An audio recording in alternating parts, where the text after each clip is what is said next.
generation. Its continuing mission to explore interesting plot points, to seek out goofs and continuity errors, to boldly go where no other TNG review show has gone before.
It's Wednesday. It's 8 o'clock. It's the TNG Review Show.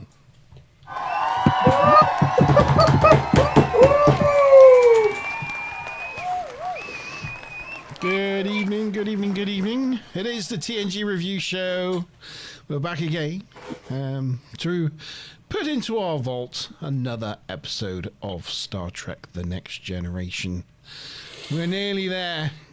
We are nearly there towards the end of season 7 with tonight's episode, Genesis. I'm joined by my co-hosts, Mazima Bob. Hi. Savik and Sterner. And, of course, the Chief Sean. Moopsie. And Moopsie. Chief Sean and Moopsie. Yes, good evening, everyone. I hope you're well today. I have to say, talking to the co-hosts backstage, everyone's a little frazzled from work and things this week. But we've got a good episode to talk about. I wouldn't mind. So, it was a bank holiday. I don't know why I'm so bad. I know. I'm all right. I mean, I'm fighting fit. Yes, and so it was a bank holiday. So it's a short week this week, which is always nice. And we've got another bank holiday to look forward to later on in May as well. For the end of May bank holiday. And yeah, you were right last week. You said, is it a bank holiday this weekend? And I was like, I don't know. I wasn't sure. And yeah, this bank holiday came and surprised me. Yeah, it's like, sometimes sure, they line sure. up and sometimes they don't. Because I looked at it afterwards again, and you say your next one is the end of May. Ours is the first Monday in June. It's just, minor differences. Ruth is saying that we're getting lots of echo on her end. Lots of echo. So big echo. Monty is saying everything 5 times. I can't understand most of what anybody is saying. Oh. I don't know. Let's Sounds fine here. Oh, it's okay for you, is it? Testing. Oh, it's okay for you, is it? Oh, no, it seems all right. I've just checked YouTube. And I think it might be you, Ruth. Oh, yeah, she Yeah, says, I think it's me, I fixed it. Oh, that's okay. She must have had it on her phone and two devices or something. Yeah, it must have had multiple instances of us being open. Hey, if you want to listen to us multiple times on multiple devices, I'm all for that. You go away. And if you can just like the stream on all those different platforms, that'd be great as well. Yeah, if you've got a tablet, a phone, a PC, a smart TV, just have us on everything. Just, you want Tavikins and Mazza McBob's face on everything, really. So I'd highly recommend it. Just before we get into the episode, will I tell you the little bit of sci-fi news that came out this week? Not Trek news. There's no Trek news because it's nothing sold yet. Well, I'll tell you what. Let's quickly go around the room and see how everybody's week's been, and then we'll do we can sci-fi. do that first. Well, then we'll do sci-fi news, and then we'll get into the episode. Right, I only have like 30 seconds. Go on. Go on then. So, Mazza McBob, how have you been this week? You're here Yes, for a it's start. been an I'm here, yes. Only just. I have had an interesting week. So I worked all the way through the bank holiday because I had so much on this week. I was running a workshop in my head office today, like a cybersecurity workshop, and I had to prep for that. And I also had, I'm doing another webinar next week, and I had to create the slides for that. So I worked all Monday. And then that also means that, and I was working till 10 o'clock last night. And then I had to drive up to Swindon and back today. So that was like 6 hours of driving today. Crikey. That's a bit of a drive up and back, isn't it? Yeah, I got back at like 5 o'clock though. So I was able to, just sort of scramble and do my research and watch the episode. So my notes aren't as complete as normal, but I've got trivias and goofs and stuff. And the other exciting thing is that the loft conversion on my house started today. So I'm very excited. Yeah, they've just taken all the insulation down and stuff yet. Nothing substantial has really happened, and none of the scaffolding's gone up yet, but they're only 1 day in, so that's fine. Very cool. Very cool. You couldn't ask someone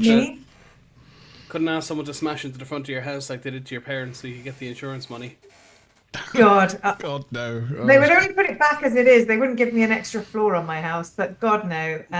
Stu Plum and Lindy Hop have had a right old bad time with these Bodgett and Scarpa builders. I mean, they weren't even there half the time, but they've charged the insurance company for all of the time that they weren't there.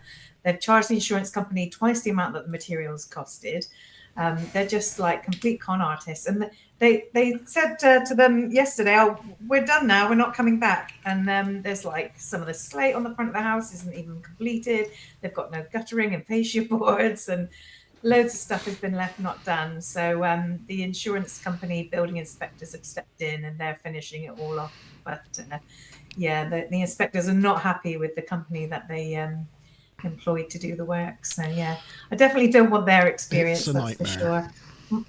Even on day one, my builders already seem to be better than the ones that Stu Plum have had to deal with. So that's good. Oh, that's good news. That's good news. Tabby Higgins. Yeah, well, my sorry, yeah, you can get around to me. Go on. I'll get around to you in a minute, Sean. Tabby. I'm doing really good, really good. We had a scare. We thought a badger took one of our chickens, got into our hen house. So me and my neighbor put up traps because a badger's been digging in everyone's garden in our neighborhood, but refuses to be caught and released so we can see if it's a female with kids, in which case she's protected. If it's a dude, I'm sorry, he has to fuck off.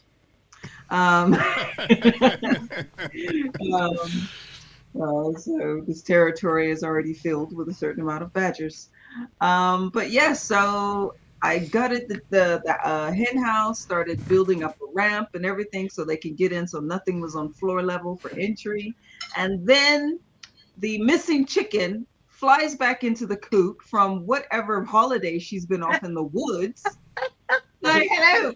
So I go outside. The chickens are going wild, just wild and cackling. I'm like, oh, it must be the badger. No, it's Miss, adventure chicken back from the dead and the wild. Adventure chicken. Action Like chicken. a chicken version of The Great Escape. And I was like, oh, I got to get the top covered because especially with Icelandic chickens, They are very much like Vikings. They will fly off, live in the trees, live in the wild, and show up one day with like 12 chicks behind them. And you're like, what's going on? I thought you were dead. Very good. So, you know. Sean Lucas. All right. Yeah, I was just going to say I'm buying a house, and my landlord is a family friend and also a builder, and he was going to do the extension, and then about 2 weeks ago had a massive heart attack, so now he can't do it. No. So that's great news. Although he'll still advise me, and he'll still refer whoever I end up getting to do the work, because the house I'm buying doesn't have a proper kitchen. It's just this tiny little galley kitchen about the size of a 3-seat couch, and it just like I can't be dealing with that. Yeah. So in the process of buying a house, that's the main thing, and oh yeah, I was telling you about the saga of the squeaky chair. I ordered a chair off Amazon, waited for 3 weeks, kept being told it'd be delivered, and eventually they go, oh, we contacted the factory, they said they can't deliver it. So after all of that saying I wasn't going to order a secret lab, I ordered a secret lab. Yes! I ordered it on Saturday, and I'll have it before the weekend. You will not be disappointed. You will not be disappointed. €500 was a hell of a lot of money, and I have to buy 2 because I need one for my house, and I need one for my dad's house where I have my work office. So it's it's like double the money. It's like they literally last forever. It's so worth it. It's so worth it, and they're comfortable. But the days of this is all over. The chair just suddenly sinking over the course of an evening will be. And the other good thing is, if you lean to one side and people see that, it automatically makes you cool. Just, if you're on YouTube, that means you're a cool person. So I actually deliberately ordered one that's all black, so you can't really see the logo. Yeah.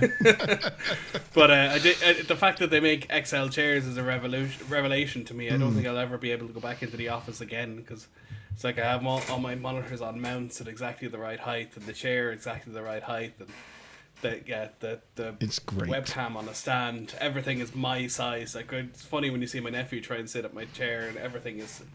He's not even small. It's like just to get everything perfect for me. That's what I want.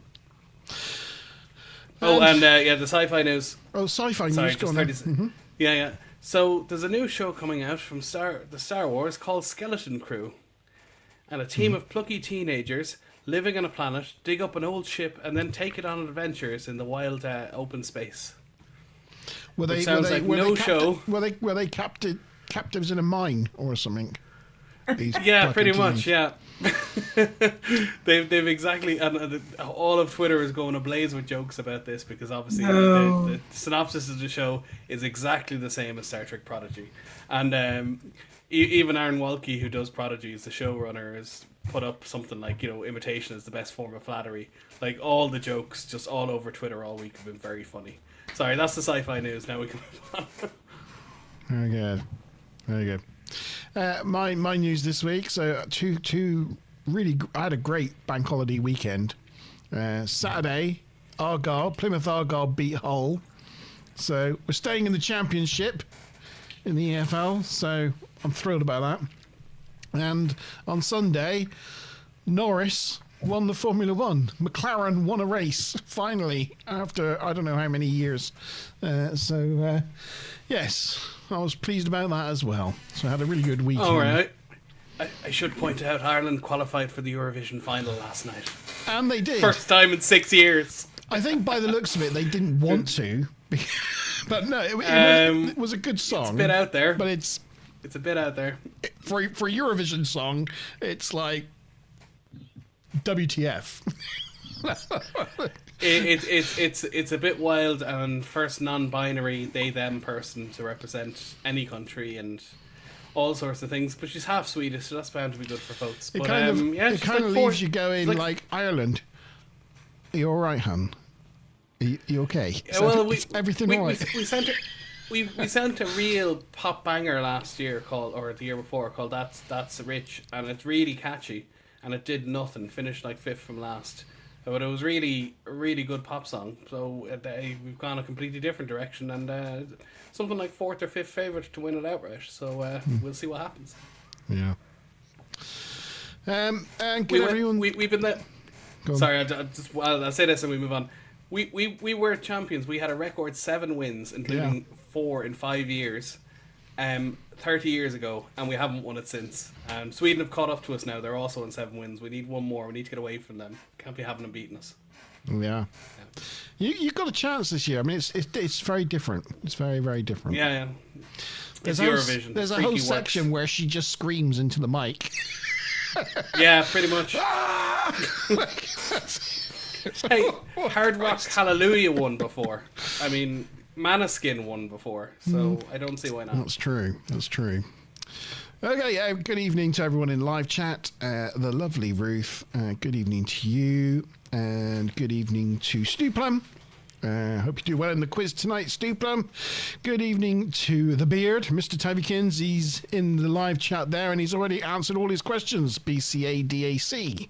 So we'll have to see how Mr. Tabykins does tonight. Good evening to my ever-lovely Wrench, Smiling Rainbow. She's in live chat. Good evening to you, my lovely. She's nearly finished her masters. She's nearly there. She's like just polishing it off pretty much now. It's there. It's within touching distance. She's very excited. She's doing very well, working very hard. So where's the Smiler song, Tabby? Yes. I'm thinking about it. I gotta start typing it in. You can sing it. Sing it, You can just sing it. Oh, she doesn't want to. She doesn't want to. No, fair enough. Okay. Okie dokie. So, this evening, we are here in our way of going through Star Trek The Next Generation like a book club. We're here to discuss Genesis. Not the planet, not the band, but the Star Trek The Next Generation episode. Genesis is Planet Forbidden. No, it's the episode. And it is episode 19 of season 7 of Star Trek The Next Generation, production number 40277-271. It first aired in the United States on the 21st of March, 1994. It was the 170th episode to be both produced and released in TNG. It was written by Brannon Braga, his 22nd of 24. Just 2 more to go. And directed by, drumroll, Gates McFadden. Yeah. This is not only Gates McFadden's only directing credit for Star Trek The Next Generation, it's Gates McFadden's only directing credit, period, ever. This is it. This is her total directorial career. And I tell you, if you're going to direct something, if you're going to have, like, this is my directing body of work, Genesis is not a bad episode to... yeah, it's pretty tidy. Yeah. And it's got a lot going on in it, isn't it, So... It's a tight episode. There's not a lot of dead air. No, it is packed. So... so it was the only TNG episode ever to be directed by a female cast member. And, that's why sort of Beverly was out of action for much of the episode, a bit like Jonathan Frakes on some of his earlier directorial stints. And in fact, the next Star Trek episode to be directed by a female cast member would be Roxanne Dawson when she directed Riddles 6 years later. Wow, really? Roxana's still directing today. She's highly in demand as a director. So she's done well out of it. Her and Robert Duncan McNeil as a producer. Those are the big 2 that come out of stuff. And just one little extra factoid is that apparently production on this episode was hindered by the California Northridge earthquake of 1994. Gates McFadden says she didn't get the time she needed to produce her own cut of the episode as a result. Well, I don't know if it was the same earthquake, but DS9 would have been on around this time. And there was a time where Andrew Robinson, who played Garrick, there was an earthquake and he rushed home to see if his family were okay because the phone lines were down, but he was still in his full Cardassian makeup. I remember that story. The power was out, and like all the lights were out, so people didn't know which way to turn. And like in Ireland, someone would just get out of their car and start directing, but people were just gunning it and trying to bully each other out of the junctions. But he was in full Cardassian makeup, and everyone was so freaked out, he just drove through every junction, and everyone stopped for him. Good evening, Tired Time Lord. I hope you're well. He says it's as hot as Vasquez rocks out there. But I hope you don't have to fight a Gorn. I mean, there's definitely hints of summer, but like we're like a month or 6 weeks late from a good year. It hasn't quite turned yet. Yeah, it's turned here a little bit. It's like 19 degrees today, so that was a bit warmer. Yeah, the weekend was all right. Yeah, it was a bit warmer. Oof, my car was hot driving home. Yeah, I was sweating my little pitties off. Right, so let's get the first picture and get on with the teaser. Bosh. There we go. So, the teaser opens. We're in sickbay. Nurse Ogawa is treating Riker, who's got himself covered in cactus pines. He's been rolling about in the Arboretum with one Rebecca Smith, his latest conquest. But it does look rather painful. Oh, no. That's gone to the wrong place. Come on. Get with the program. So yes, whilst Ogawa's treating Riker, the doc is treating Reg, who's diagnosed himself with a lethal illness, Tyrellian death syndrome. But Beverly disagrees with him. She can't really find anything wrong with him, to be honest, except for a slight imbalance in his K3 cell count. And Reg is like, oh no, not my K3s. So she runs a microcellular scan, which shows he only has around 70 to 80 years left. Yes, he just has a mild case of Uridellan flu. Humans are usually naturally immune to Uridellan flu, but it turns out that Barclay has one defective gene. Oh no, I've got defective genes. Yes, but just one. Just the one. So she gives him a synthetic T-cell to help fight off the infection. Reg feels much better about this.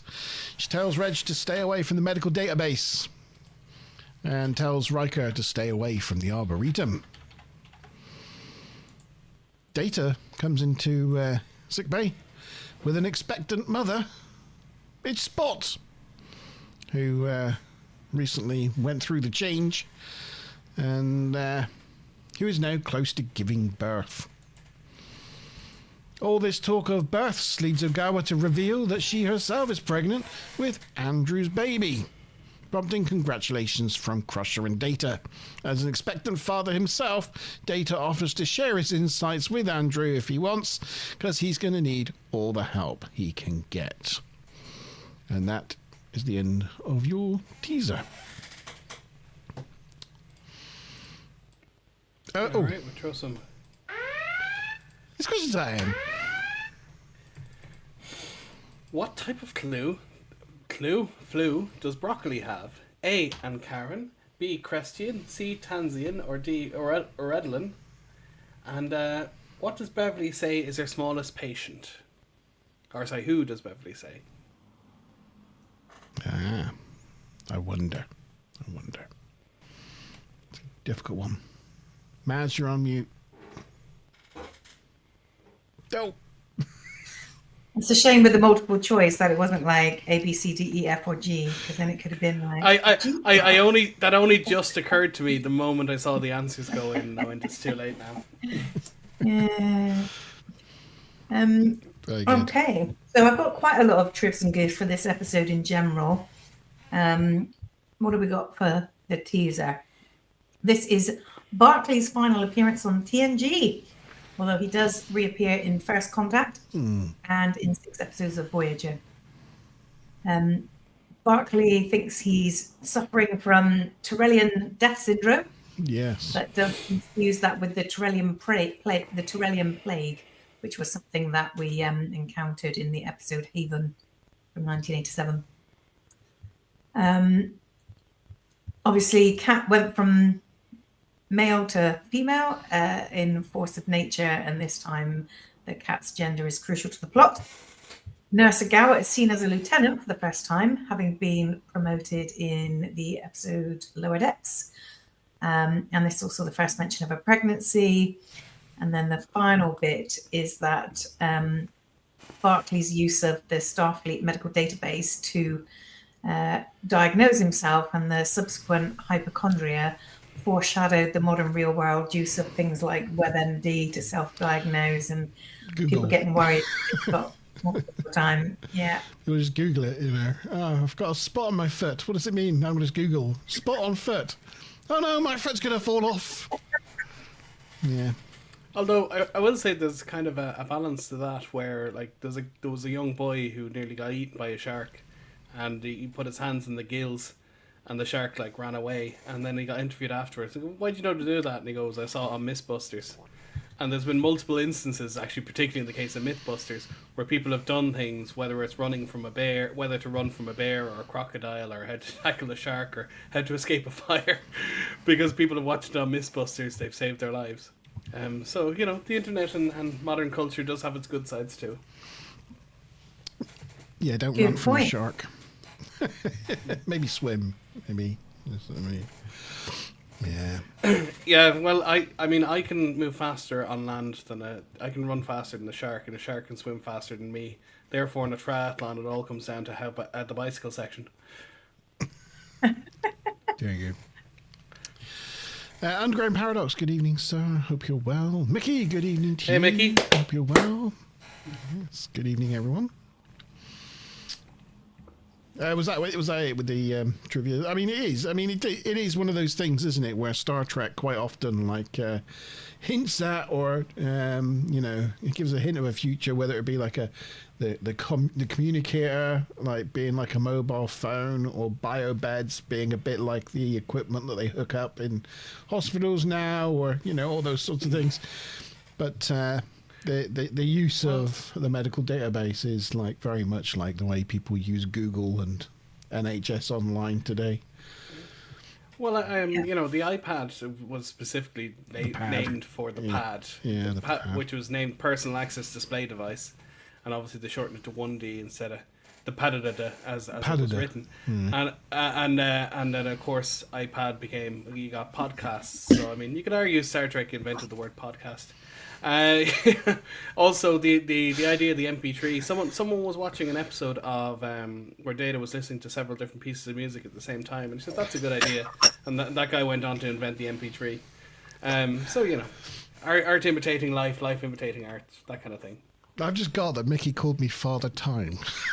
I just noticed that. I missed that when I first saw him saying hello to everyone. You saying about my beard, Mickey? Yeah. Anyway, answers to the questions, Sean. I'm thinking it might be D-Spot. It was D-Spot, yeah. And as I said, well done to Mazza. I didn't see the joke until it was too late. Yeah. I could have been covered in G-spots, but it didn't happen. Oh my. Yeah. So we've got Monty, Ruth, Maz, Tired, Stu Plum. Did the beard get it? No. No, unfortunately not. Time Lord. You need to put star on there. Time Lord. Or underground. Or Underground. Underground. Underground. Oh, not Sunderground. I don't know what I'm doing. Smiler. No, Smiler didn't do it, did she? And of course the Wookiee for wiping So we us got out. 1, 2, 3, 4, 5, 6, 7 people on there. Yeah. 1, 2, 3, 4, 5, 6, 7. Yes. And Wookiee. Correct. 8. 8 including Wookiee. Yeah. Thinking of getting a new computer there, Monty? No. I'm not getting a coffee machine either. I don't know why. It comes out with these things. Or either that, or wants you to go to a travel lodge. which is either Oh, nice. Go I did. away. Go away, you. I don't want to see your ads anymore. I'm in the Disappear. lead. I'm in the lead. I'm just going to celebrate that while it's happening, because it probably won't last long. Yeah. actually Okay. completely off topic, but there was a great story how in America they would print out coupons based on your activity buying things, and they suggest products based on your purchasing activity, much like targeted ads. And anyway, this guy gets coupons to his house, and his daughter gets coupons for like all baby things like diapers and baby clothes and things. And like my daughter's 16 and she's not with anybody. He went in and read the riot act to the guy owning the shop. And anyway, the guy who owned the shop said those come from central head office. They just they do it based on an algorithm. And I ring him up. He rang him back 2 days later to apologize, and the guy in the house goes, "Never mind. Apparently, you guys knew more about what was happening on in my house than I did." Because she started buying like slightly bigger sized clothes and unscented lotions and towels, and it was able to just pick up on it and figure out she was pregnant, and even if she didn't know herself. Such an just invasion because of privacy. This is why GDPR exists. But they were using their own card. Like they in America they just scan your credit card when you purchase. Obviously you have a Tesco Club card or whatever. But they were able to figure out she was pregnant before she knew herself. Wow. Based on her purchasing history.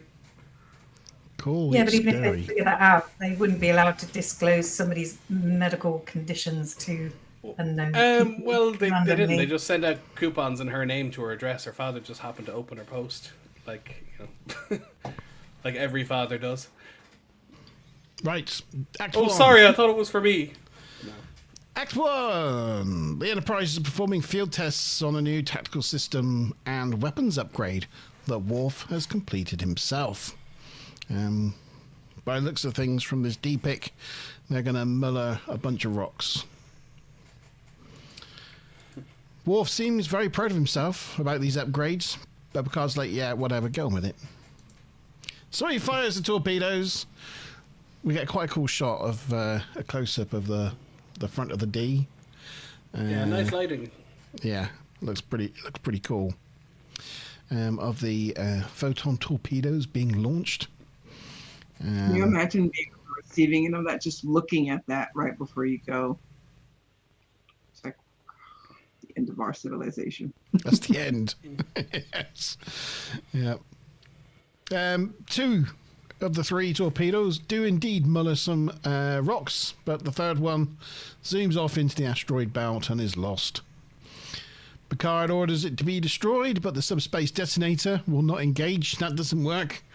The torpedo goes out of the range of the newly upgraded phases, so it's basically triple embarrassment for Worf all round. I'm surprised he doesn't offer to end himself right there because of the humiliation and the loss of honor. So out of character. No? Yeah. I shall end myself now. Before he leaves, Data asks Reg to supervise the birthing process. Oh, sorry. Picard decides to take Data to go hunt the errant photon torpedo down. Riker goes to object, but realizes Picard just wants to have some fun. So he goes, okay, you go off and have your fun. Before he leaves, Data asks Reg to supervise the birthing process of Spot, his cat. Turns out Barclay is the only human that Spot likes. Those are some hairy hands. I mean, even his knuckles are hairy. My God. Maybe that's why Spot likes him. Yeah, maybe. Maybe. Wow, that is unusually hairy. I like it. Yeah, like that man is part gorilla. Yeah. Although, which is odd considering they don't turn him into a gorilla. But anyway, moving on.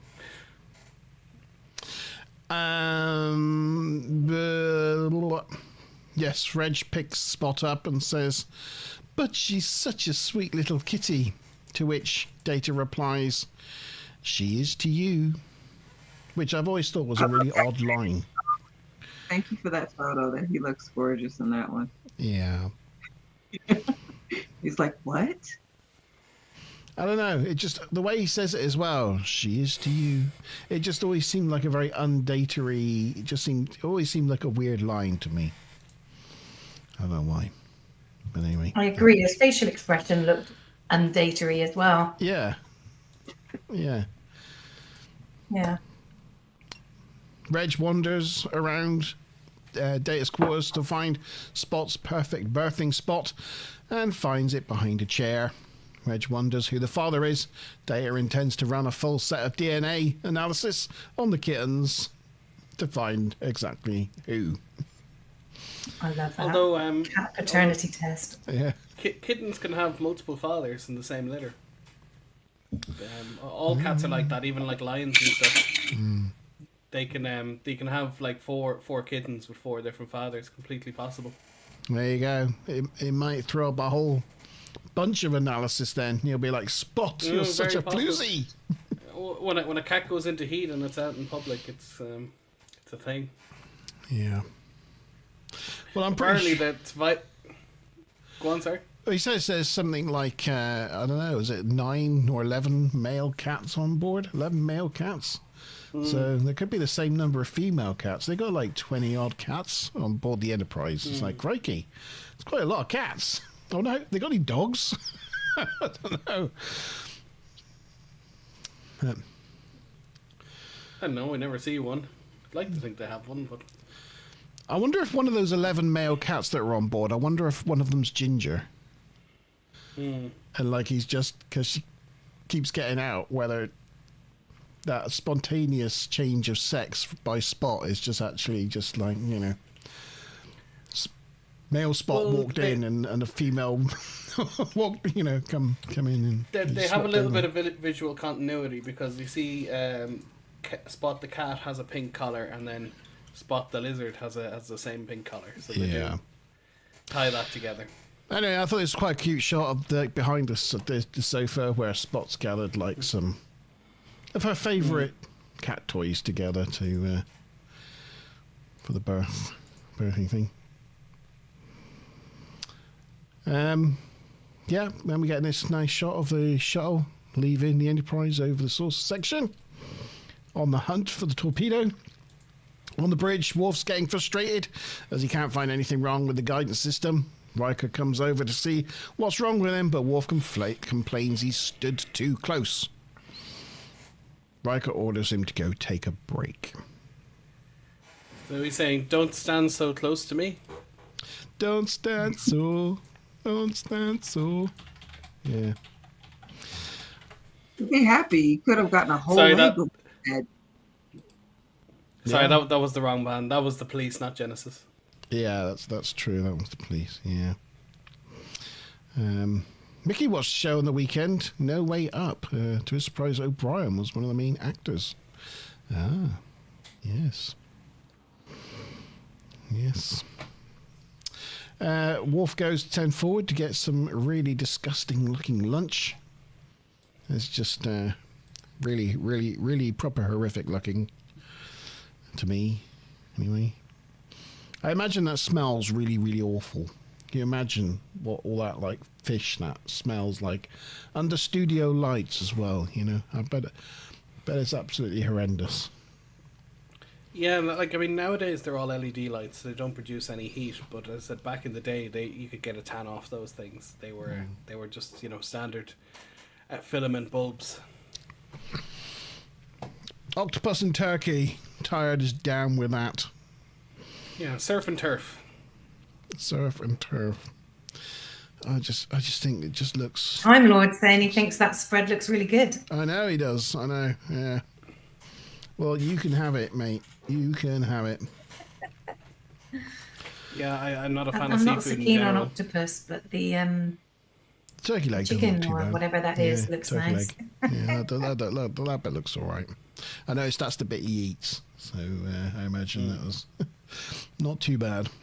Troy arrives and complains that Worf started lunch without her. They were supposed to be having lunch together. Worf shouts at her not to approach him unannounced, especially when he's eating. He's really got the grouches on. Troy orders a double portion of caviar, which Worf thinks that's a really weird thing to order for lunch. which, given what he's ordered for lunch, is saying something. Troy thinks the air of the Enterprise has gotten dry, so she orders extra water. When the waitress person comes over, Worf takes a big interest in her boobs. Nobody really notices, but he does. He momentarily has an interest in Troy as well then. But then he gets sidetracked because he's moaning to Troy about how the weapons failures is all his fault. Troy tells him he's under a lot of stress and that he should go and rest. You right? Yeah, no, just dropping things all over the place. As long as it's not wine. Wine. No, it was a fork. Yes, so Worf agrees to go take a rest, and he throws his tentacles on the table and leaves 10 forward. I said tentacles. He throws his tentacles on the table and leaves. Later that evening, Worf is having trouble sleeping. He prowls his room. He rips up his bed and creates a nest on the floor. Smiler Rainbow's done that many, many times. I don't think she's de-evolving, but she does prowl around the room at night. It's quite kind of scary. There we go. That is the end of Act 1, and we have another question time! Question time. All right. So, what part of the torpedo does Worf improve? A, guidance system, B, payload, C, engines, or D, shields? And what type of food does Deanna order for lunch? Not Ruth, like the not the Tarkonian part, just the general food. Yeah. Ruth asks, are they supposed to be in a relationship now? As Troy and Worf. We're not really Not quite, but entirely they're- sure. The writers are kind of building it up that way. The part where they actually got together in the last episode was just make believe, wasn't it? Yeah, in Deanna's head, yeah. It all happened in I think Deanna's head. So. The writers are just trying to build it up, I think. So they're still kind of on the kind of getting to know you, kind of having lunch together. Will they, won't they? Point at the I think moment. they're just dating, right? A little bit. Well, Little bit. it's not as bad as Chakotay and Seven at the end of Voyager, where they're just in the last episode they're suddenly in a relationship. But yeah, do they really need to introduce this like a couple of episodes to the end? No, don't. No need. Yeah. Yeah, I joke about Smiler Rainbow, but it is true. She does prowl around the room some evenings, in the middle of the night. I'll be like laying there and she'll just get out of bed and start stalking around the room for no reason. Or, It's a little bit scary even hearing that because she's so sweet and so nice, and she has the gentlest voice, and it sounds like in the middle of the evening. If she said or did anything with that sweet voice, you would be horrified, and it would be a clip from yeah. She is a teacher. She can put on that harsh voice anytime she wants. I guarantee yeah. you. She can turn No, it just on. imagine her just standing up And the facing mother. the wall, going, "Can I get you something, dear, while I'm Yeah. up?" Why is Worf humping a pillow? I don't know. I kind of Oh, choked. I did him dirty there, didn't I, with my photo choice, I think. Yeah. Well, it's a good photo choice. So we've got some trivia relating to it, or maybe goof relating to it. So speaking of trivias and goofs, shall I? Go for it. Yeah. Go over it. So during the scene where Worf's like, I don't know if anybody noticed, but normally Worf has these like Klingon Teeth, yeah. prosthetic teeth things. And during that whole scene, he didn't have them in because else he wouldn't have been able to eat properly, I guess. Ah. But even as he's talking, like you can just see he's got normal teeth. And I think it actually changes his voice ever so slightly. I think having something a bit like with the Ferengi, having that big like stuff in their mouth kind of changes the way they talk. And I think it does actually his Klingon voice a little bit. Even when Max Rudenchik came back to do Nog for Lower Decks, he actually put the teeth back in. and Yeah, learn to speak you'd with them have for a to. week. And of course, if you put false teeth in, you're going to lisp for a while, so you have to like wear them around the house and talk to them for about a week or so before he went in and did his lines. But yeah, no, he did that because just to make his voice sound right. And I think So then the other one is, sorry, Quark did the same thing. Sorry, please continue. yeah, makes sense. The one relating to this story is that in Ethics, we saw a few parts of Worf's body, including some of his back and his feet, which both had Klingon ridges on. But here, when he's sort of scrubbing around in the room, you can see his feet are just like normal human feet. So yeah, they didn't bother sort of following that element through. What else? And then there's not much more, I'm afraid. It's just the normal stuff about the statue of Kalis, which was seen in lots of other episodes, the chair, which was seen in lots of other episodes, and things like that. Oh, there is one other thing though. He's clearly making a bed on the floor because he thinks he's going to be more comfortable. But in fact, there's been references before to the fact that Klingons don't sleep on soft human beds. We sleep on, slabs of stone or something like that. But in this episode, we can see that Worf does actually sleep on a padded mattress, unlike other Klingons. So that seems a little bit un-Worf-like. But You do see him in DS9 when he moves on to Defiant, and the first thing he does in his quarters is throw the mattress out. So, but then again, you see him when he lived with Jadzia, and they're sleeping on a normal mattress. So it's inconsistent. Oh my god, their bed, with the big furry blankets. I'm like, I'd love to cuddle up and like be all covered in fur. Be like sleeping in between a load of teddy bears.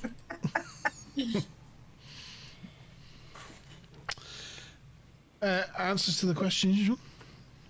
Yep. Oh, wait a minute. Hang on. Sorry, hang on. Oh, panic, Monty. I just realised it is A in caviar. I don't think I spelled caviar right. It's concept, but there you go. Close enough. That's absolutely correct. It was the guidance system, and it was caviar. Of course, a torpedo doesn't generally have engines. It does have kind of little thrusters, but not really engines as such, and it doesn't have shields. And the payload was fixed at wherever they manufactured them, not by Worf. So is that everybody on the wheel again? I believe 1, 2, so. 3, 4, 5, 6. Why am I missing one? Oh, and Mr. T goes on this time. He answered the bonus. Oh, did he? Oh, and Mr. T. Oh, Mr. T as well. Monty, Ruth, Maz, Tabby, Stu, Time Lord, Underground, Mr. T, Wiki, yeah. 1, 2, 3, 4, 5, 6, 7, 8, 9, yeah.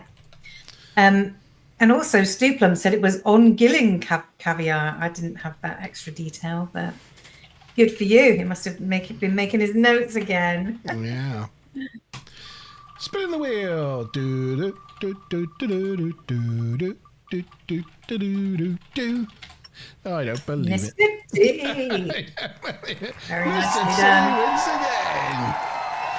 Wow. Sniped those extra points there. Very well I pity the done. fool. I pity the fool. You ain't getting me on plane, fool. Something like that. Act 2. Yes. We are on the second act. So, Riker goes to engineering and gets a very hurried briefing from Barclay about what needs to be done to fix the weapon systems problems. Barclay's got some weird frantic energy going on, and to counteract that, Riker himself seems to be a bit sluggish. I don't know if they purposely, he's de-evolving into some sort of hominid, but the way he's like leaning on his knuckles there, it looks very. I think Riker's just leaning. I don't know if that is said. I don't know if that's as a nod to that, or whether it's just Riker being was on Riker. purpose, yeah. Because he No, I think that's on purpose. He would normally have like flatter hands, but yeah, I think it's supposed to be like a gorilla-like move. Well, the hand placement certainly, but the fact that he's leaning, that's just Jonathan Frakes. He just, Yeah. But it's he can't stand for the long. knuckle lean like gorillas do. It's as Time Lord points out, it's Barclay's cocaine energy to Riker's weed energy. That's very good. Yes, so the power conduit then goes out in section 17, so Reg offers to go sort it out, and Geordie wants to go with him to keep an eye on him. Troy has the bridge, but she keeps raising the temperature and the humidity because she's finding it too cold and too dry. That is until Worf resets the all to default. So Troy decides to go back to her quarters and take a bath, much to Worf's relief. Who's sweating his tentacles off at the arch there. In the Jeffries tube, Barclay finds the deck plate has been dissolved away. The forge scans and detects cholic acid. The conduit seems to be dissolved by an organic solvent. Barclay, whose hyperactiveness is gradually heading off the charts, agrees to run a biospectral analysis. LaForge, on the other hand, needs to take a break. On the bridge, the helmsman reports that Starfleet has contacted them for an update on the new weapons system and their progress. What should they reply? Riker's like, what weapons? What? In the end, he musters up a reply that they haven't finished yet, though this reply came at the cost of some of his last remaining neurons. He just killed them in mustering up that reply. Meanwhile, Troy's now living in her bath. Worf enters and is like, I have to be near you. Panicked, Troy does the only thing she can and tells the computer to raise the temperature by 5 degrees. Worf attacks her by biting her on the cheek. No, which of course is a bit shocking for Troy. She's left reeling, clutching her cheek in shock. Both Troy and Worf are taken to sickbay. Nurse Ogawa points out that a number of others have developed fevers and are complaining that it's too hot or too cold. Doc realizes she has some sort of contagion spreading across the ship. She turns her attention to Worf and finds he's developed blobs on the side of his face. She scans him and finds that there are some sort of venom sacs, so then she has the bright idea of asking him to open his mouth, which Worf duly obliges, and rather predictably sprays her in the face with venom. Gates McFadden, though, does a pretty good job of selling the fact that she's just had a traumatic experience, throws herself against the coloured pots, and lands on the floor. I'd imagine that's not Gates, given the way it's covering her face. That's a stunt performer. It's a pretty good performance. Well, I'd imagine it's the same wig and the same coat, so you know the costume is identical. So it's easy enough to, once you're covering your face and it's the right build, it's easy enough to fill it in. But I can't tell from the shot, but I don't think it's her. Nurse Ogawa briefs Riker that she has put the doc in stasis before the venom paralyzes her. She will require surgery, but apart from that, she will be all right. Barclay tells him that the venom matches the organic compound that they found in the Jeffries tube. Riker's like, so Worf is like spraying this stuff like around the ship, and Barclay's like, yes, right. Now Ogawa tells him that how the crewmen all over the ship are starting to show signs of changing, many having memory issues. Riker's like, I know what you mean. My mind keeps wandering. And then he's gone. I He's love lost. how everyone is in this scene is actually starting to give indications of what they're turning into. You see Nurse Ogawa here. And in the previous one, you She see was. Barkley, instead of standing properly, he's kind of like Yeah. all over Riker, like, He's you all know, like, all twitching, isn't he? spidery, Yeah. just Riker goes off and gets lost in his own empty head. Geordie bursts in and tells him that the internal sensors are having trouble finding Worf because his life signs are changing. He asks Riker, do you think they should go to a level 1 security alert? Though it does mean changing the bulb. But Riker is like, I don't know. What do you think? Geordie thinks we should go to level 1. So Riker's like, okay, you do that then. You take care of that security thingy, right? And Geordie's like, yeah, I got it. Riker goes to inform Starfleet about their problem, but he can't remember the security codes to access subspace communications. So they're stuffed, basically. They're all stuffed. And that's the end of Act 2. Question time. Why is it when they go all out for help, it's always Mayday, and it's only a bank holiday? Why is it not Shrove Tuesday or Ascension Sunday? That's the one that always gets me. Ascension Sunday. That's good. Exactly.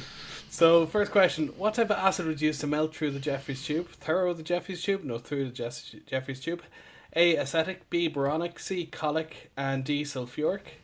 And the bonus question: Alpha, what number authorization was required to open the security channel to Starfleet? Alpha, what number? I'll give you the clue, it's a number.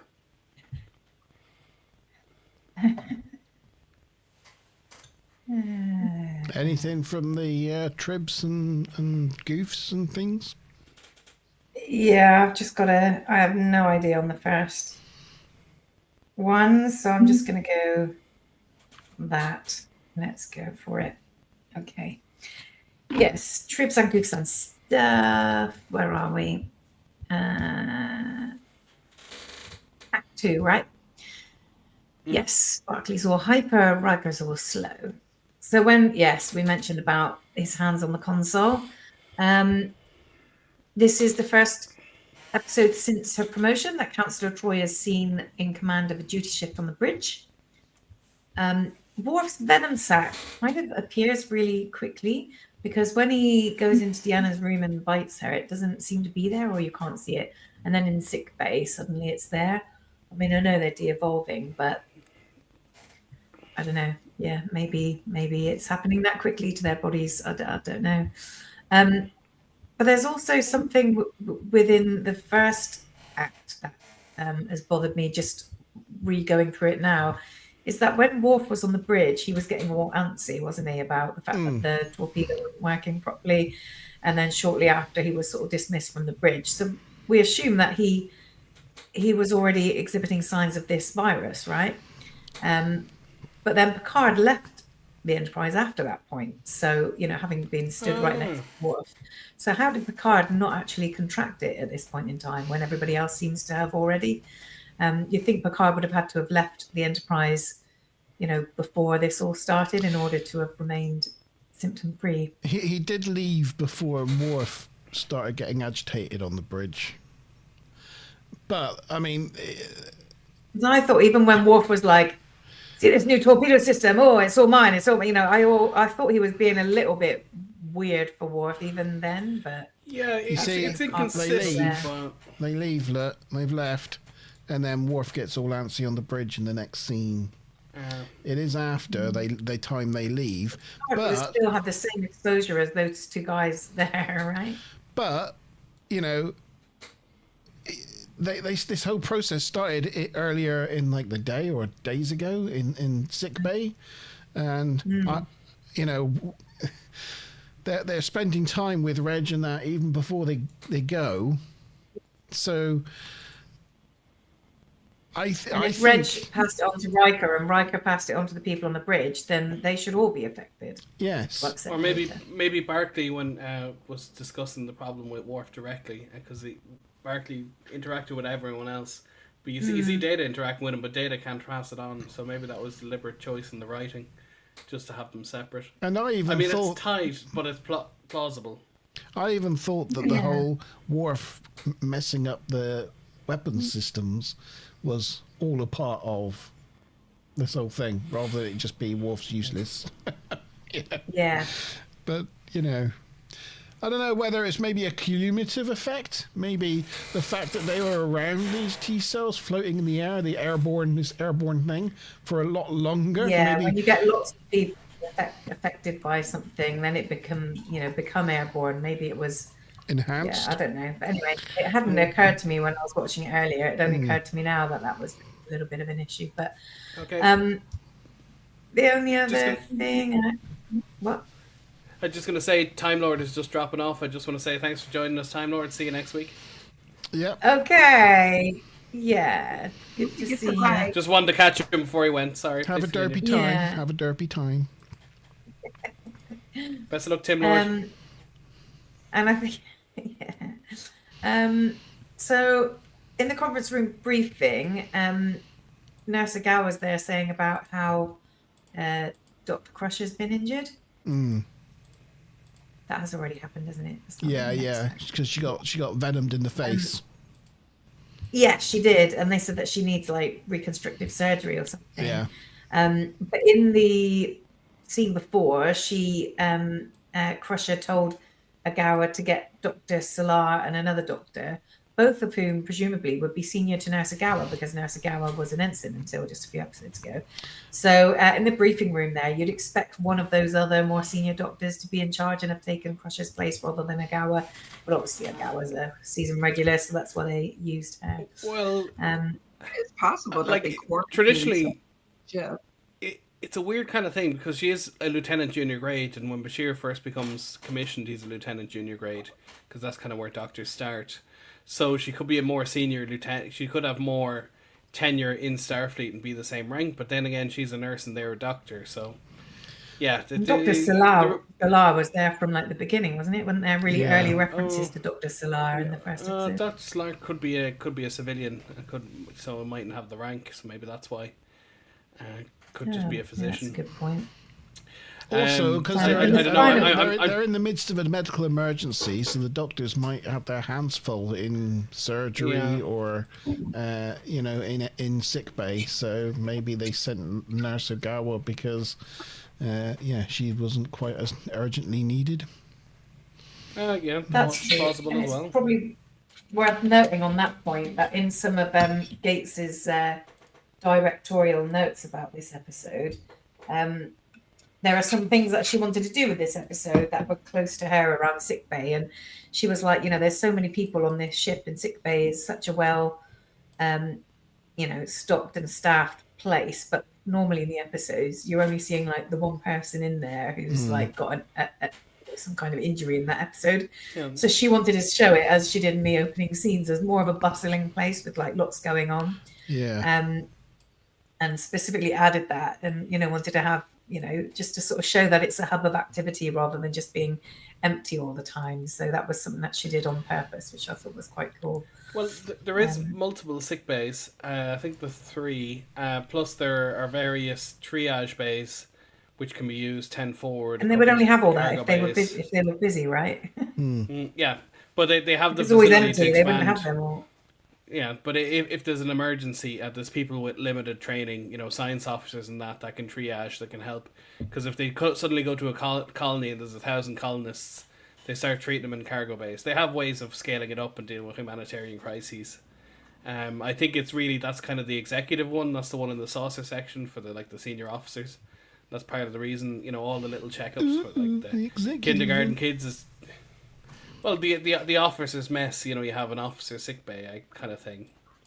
I think that's the thinking of it. Right, answers to the question. The only final thing I have, because everybody answered, is that there was the 47 reference. Yes. Everybody got that right. Yeah. And I completely guessed it's C, but it's and good for a guess at the moment. And you guessed correctly. Sierra multiple Well, well done. Yeah. I was going to say, the thing that blows that officer thing out of the water is that 10 forward is used by everybody. It's not the officers' lounge. You see the enlisted men, the lower rank, the captain, everyone drinks there together. So civilians, the whole lot. So maybe that doesn't quite work. Is that every 1, 2, 3, 4, 5, 6, 7, 8, 9, 10? 1, 2, 3, 4, 5, 6, 7, 8, 9. That's Ruth, Mr. Tabby, Stuplum. Taffy put in a cheap Rep 47 as well, so don't count that. Oh, is that where I'm getting the extra one from? Oh, yeah. Yeah. Okay, yes. There we go. I can spin the wheel. Do do do do do do do do do do do do do do. Oh, it's Maz again. No way. Golly my gosh, like. Golly my gosh. Act 3. Motoring along. Captain's log. Data and I recovered a stray torpedo and having a fine old time out in the middle of nowhere.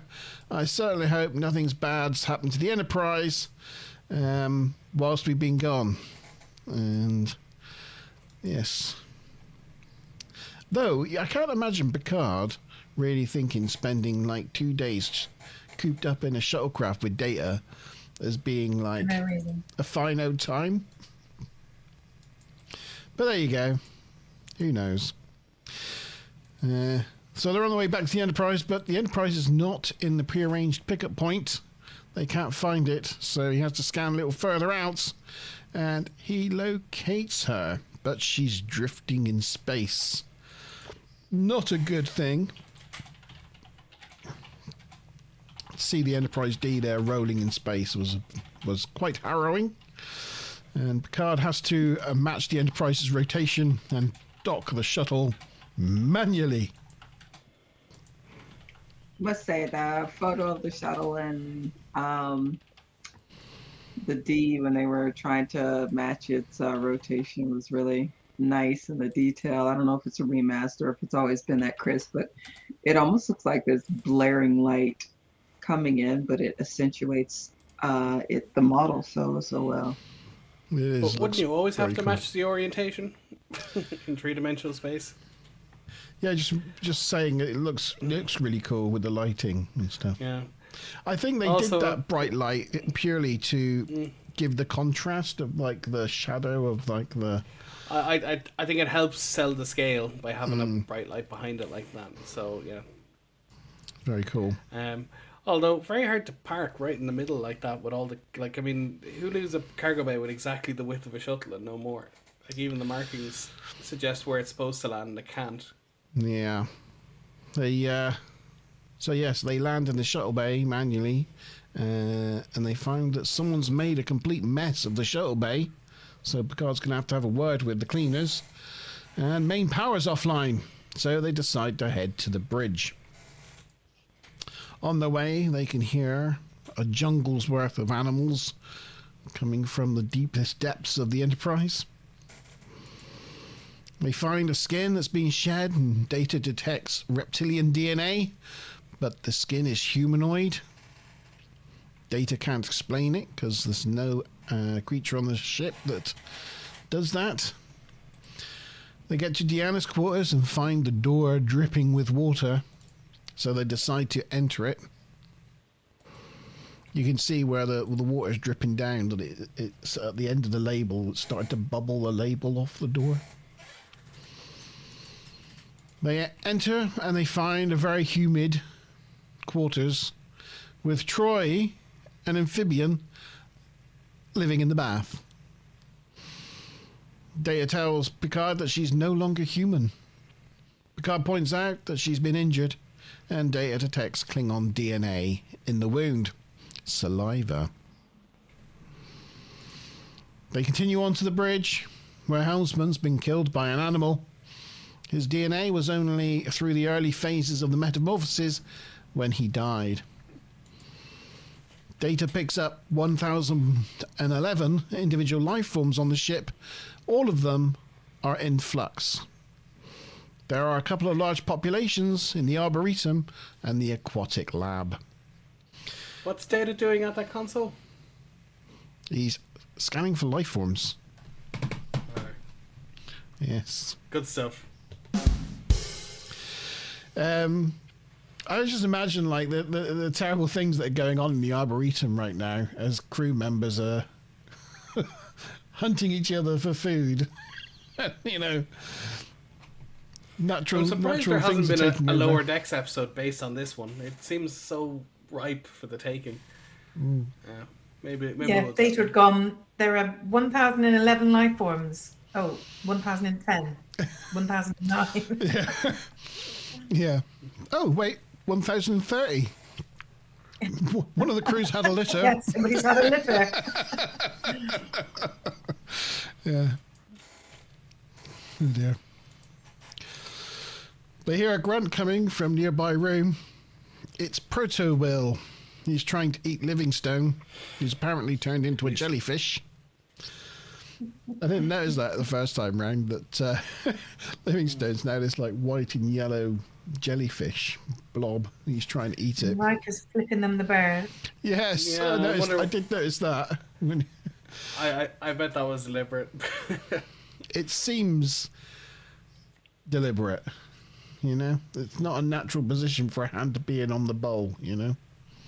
No, not at all. Picard tries to get through to him. You know, Will, it's me. But Will throws Picard's computer at him and then launches himself across the room. It takes 2 phaser shots from Data to put him down. There's a series of shots here just because they're pretty cool. There's this good overhead shot. I quite like this shot because it shows like where this wall is in relation to Ops and the helm. Yeah, it shows. Yeah, you don't normally get that angle at all, and it's almost like they probably the lights are dark, but I think they've actually gone out of the set. Like you should be able to see where the set ends almost from that shot. I think you can see the edge here. Oh, you can, yeah. Yeah. Yeah, they must have taken out a wild wall to be able to do that. That is literally the wooden panel that this pink foam stuff is attached to.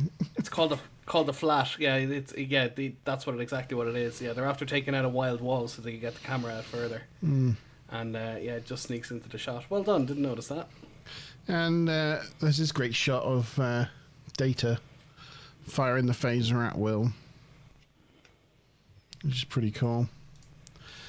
There's this shot of Will taking the shot. He has such a sassy look on his face, Data, when he's shooting it. It does, doesn't he? Like, you are out of uniform or something. It just seems like he's saying something, snarky and then, But it's like the attention to detail. They flash like an orange light on his face to make it seem like the phaser's there firing, you know? Yeah, nicely done. And, yeah. So then Data scans Riker's DNA and confirms their observations that he and the rest of the crew are de-evolving. There he is, scanning life forms again. He is. Because, like, crikey. And that is the end of Act 3. And we have another question time. Okay, so what was the name of the ensign who was dead on the bridge? A. Ayala, B. Boimler, C. Chapel, or D. Dern? And who is the first mutated individual they examine? Yeah. The first person, it's not Spot, I'll give you that.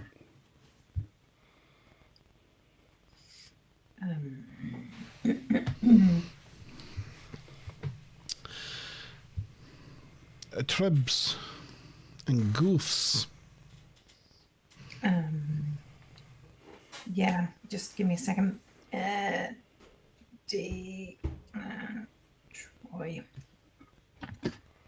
Okay.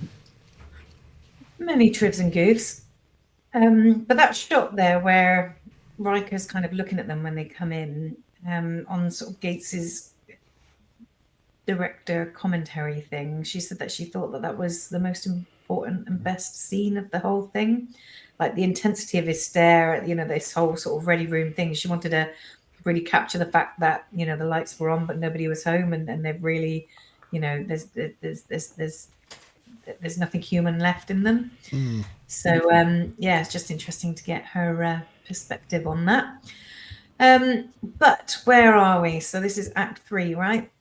It is. So yes. when they're in the shuttle and they locate the Enterprise, they say it's 2 light years away. Yeah. So there's a bunch of different opinions on this, but how can a small shuttle make that trip?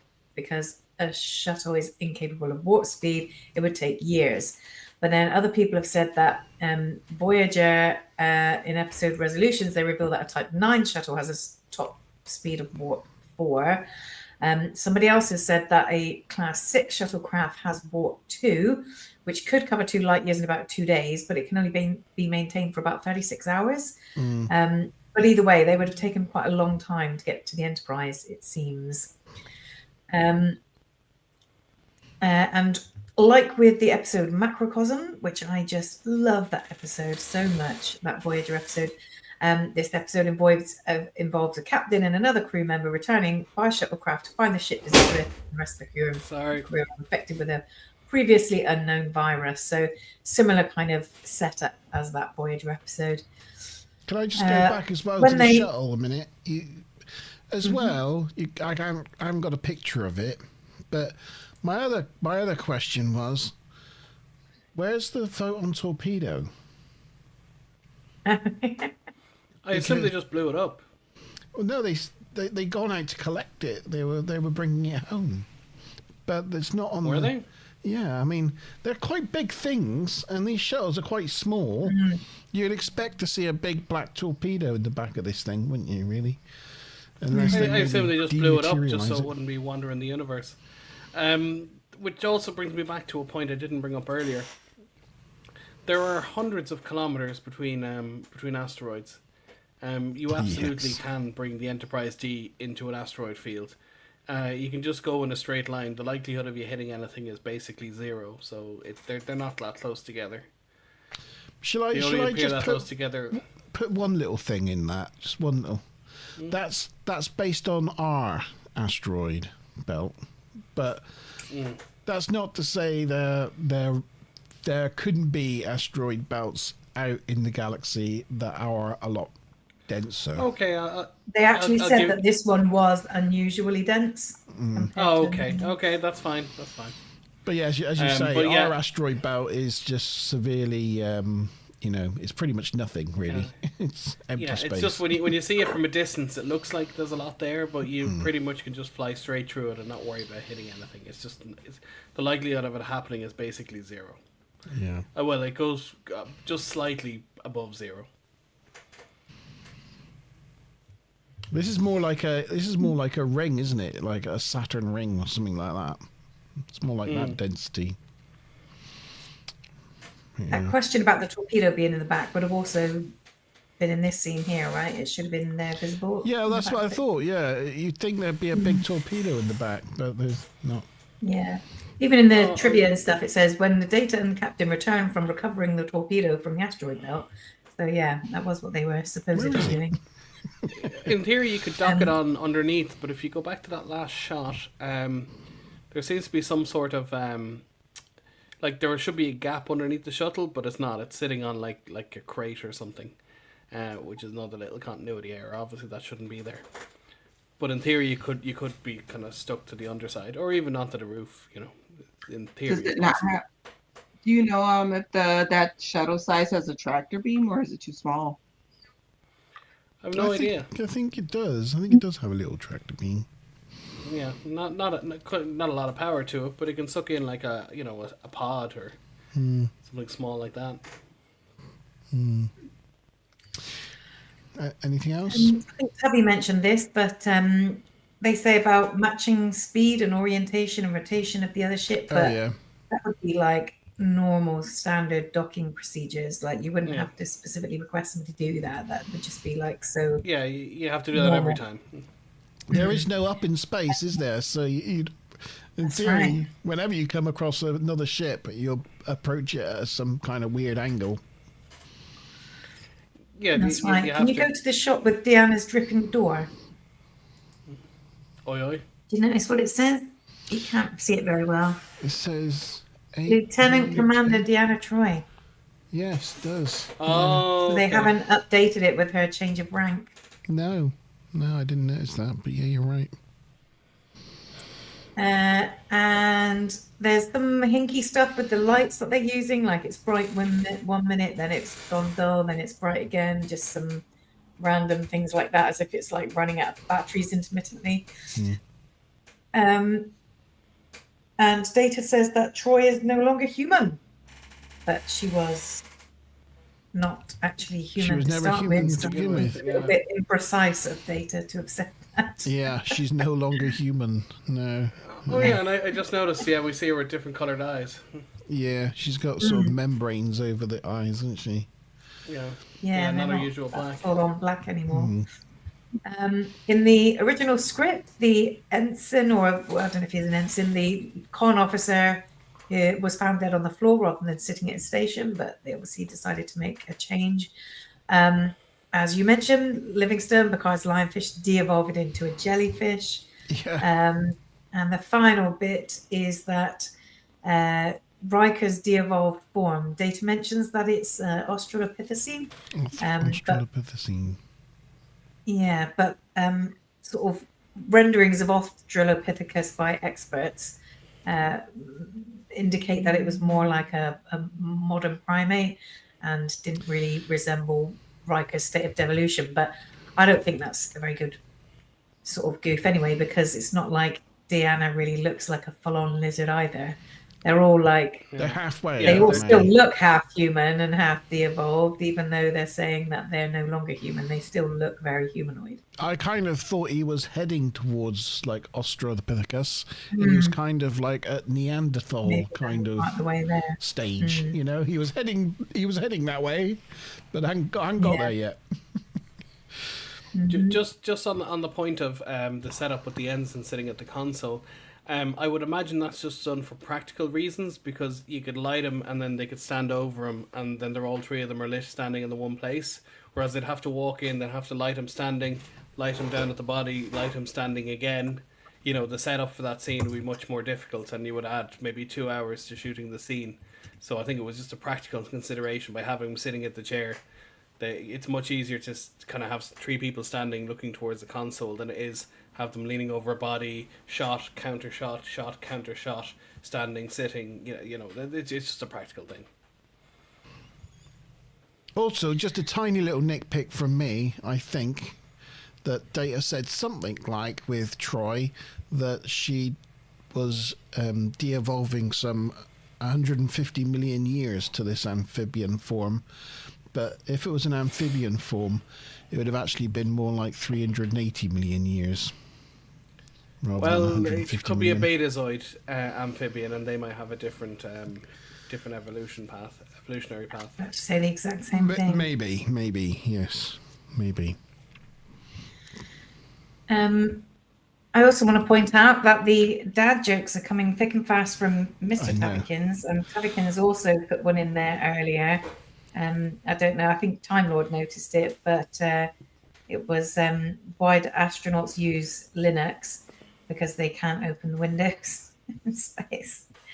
And there's a bunch from Mr. T. He got me My with the and my last mates one. were in a band called Duvet. We're a cover band. Yeah. And was that other one earlier? I thought it was really funny. I can't find it now. Anyway, I'm sure Tavikins is capturing them all. Oh, whiteboards. They're remarkable. Oh. Wow. Very good. I had a couple of jokes written down earlier in this week, but I forgot to grab mine. I haven't got it with me now. I forgot. I'll have to bring them out next week. Mr. T has given us our fill for the week, so I'd say hold them for next week. Hold them for next week. Okay, answers to the questions, Sean? So it was D. Dern. Can you tell me who Ayala was? Ayala? Was that from the motion picture? No, he's one of No. the common background characters in Voyager, one of the Maquis. Featured in about 100 episodes, but never has a line. Always, and yeah, Boimler. Everyone Boimler. should get that. Yeah. Lower Yeah, decks. lower decks. Chapel, of course. TOS. Nurse Chapel. She was an ensign as well. Although she does rise ranks, and I think she ends up as a commander. Ilea, and I was thinking great of. answer. Ilea. Ayala. Yeah, I was thinking of Ilea from Star Trek 1. Yeah, the Delton. Yeah. The Delton. But so the reason I picked Dern was was because I mixed up a person. But never mind. It was right. That's the main thing. And of course, it was Troy, wasn't it? So Right as might, might as right. might as right. So 1, 2, 3, 4, 5, 6 Troys. So who was non-Troy? No G-Star. No Underground. 1, 2, 3, 4, 5, 6, 7. Oh, and no Time Lord. That's it.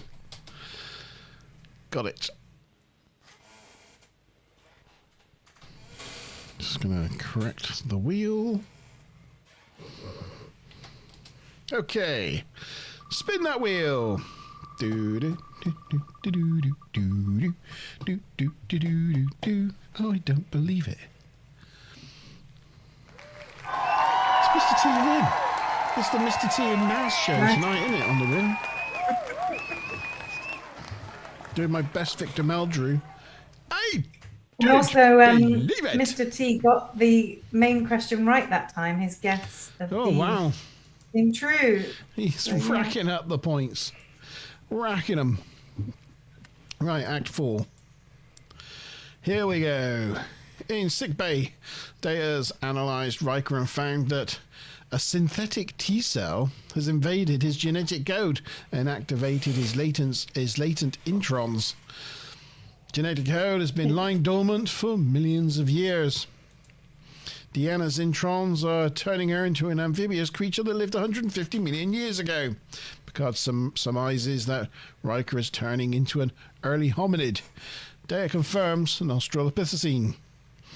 Data also confirms that all humanoid life has a similar genetic pattern. So the same will be for every case, for every member of the crew, including Picard himself.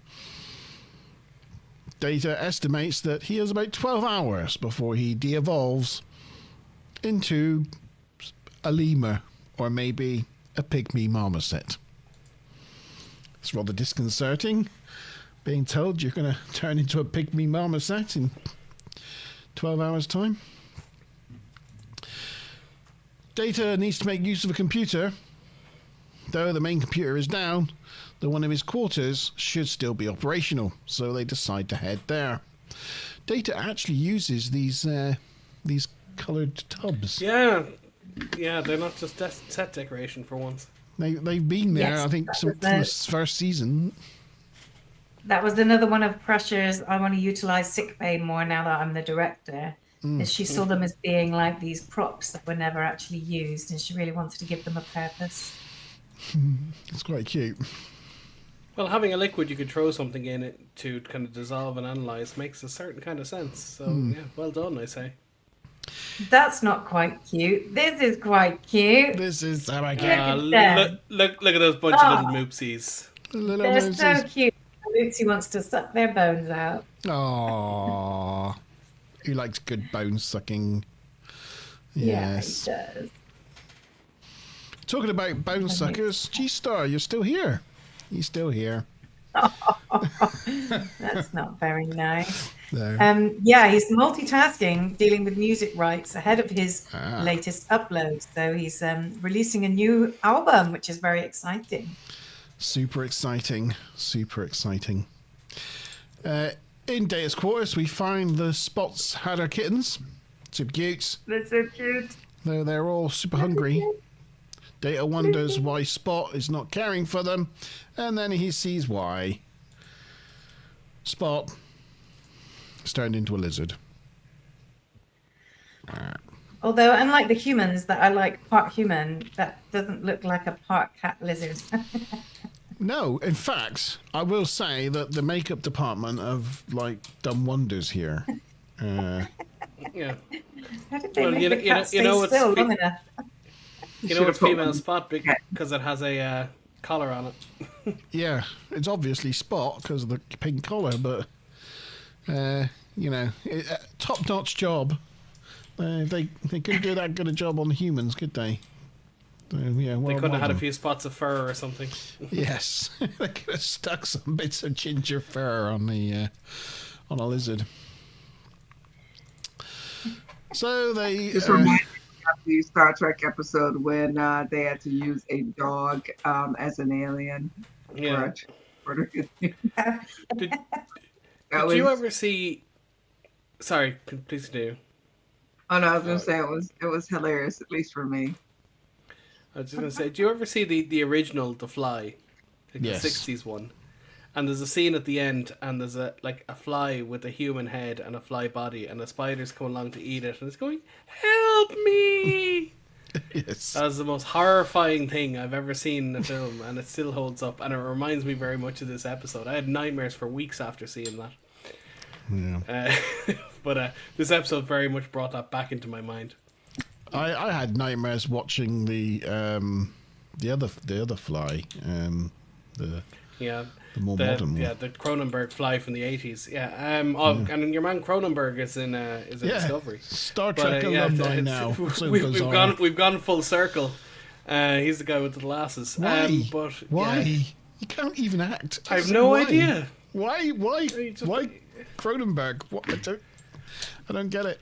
I don't know. I like his character, and he's acting as himself. So he's just He's stoic just himself. and aloof. It's just so bizarre.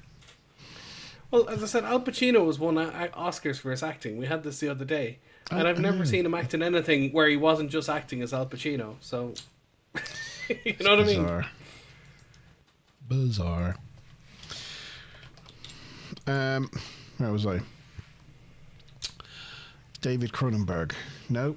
They, right. So they surmised that the antibodies generated in the pregnancy has something to do with it. That's why the kittens are not de-evolving.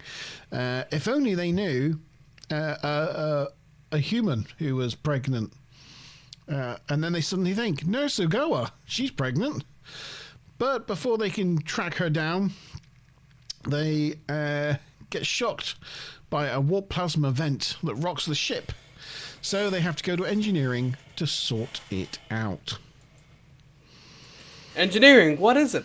It's the room where they control the engines, but that's not important right now. Airplane? A little bit. Yeah. And a little bit airplane too, because it's kind of space related. Yeah. I don't know if anybody was ever thinking about this, but the moment Data said I have my own power source and isolated computer in my lab, I would think this dude took over the ship. Do not give him any sort of equipment in which you do not have the power to either turn it off or shut it off.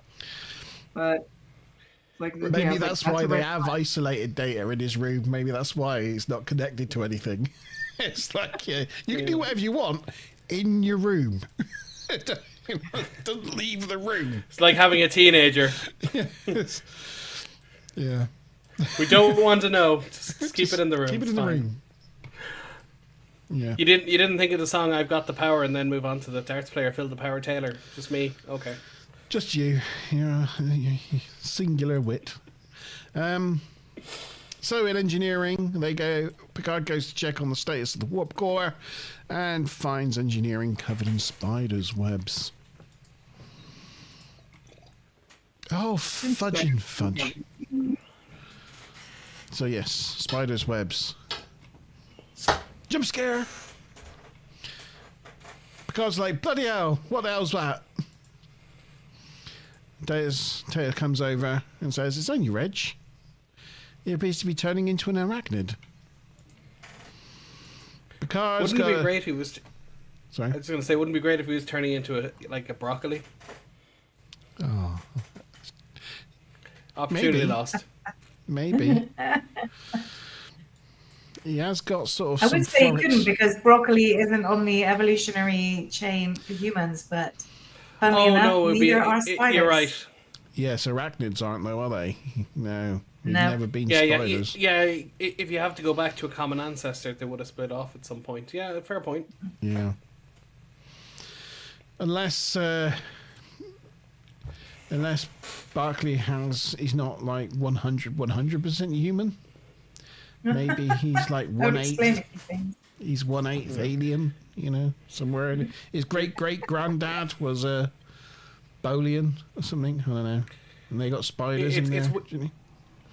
It's weird. There was some sort of grass called brassica or something or whatever, and we get like mustard, turnip, broccoli, cauliflower, cabbage.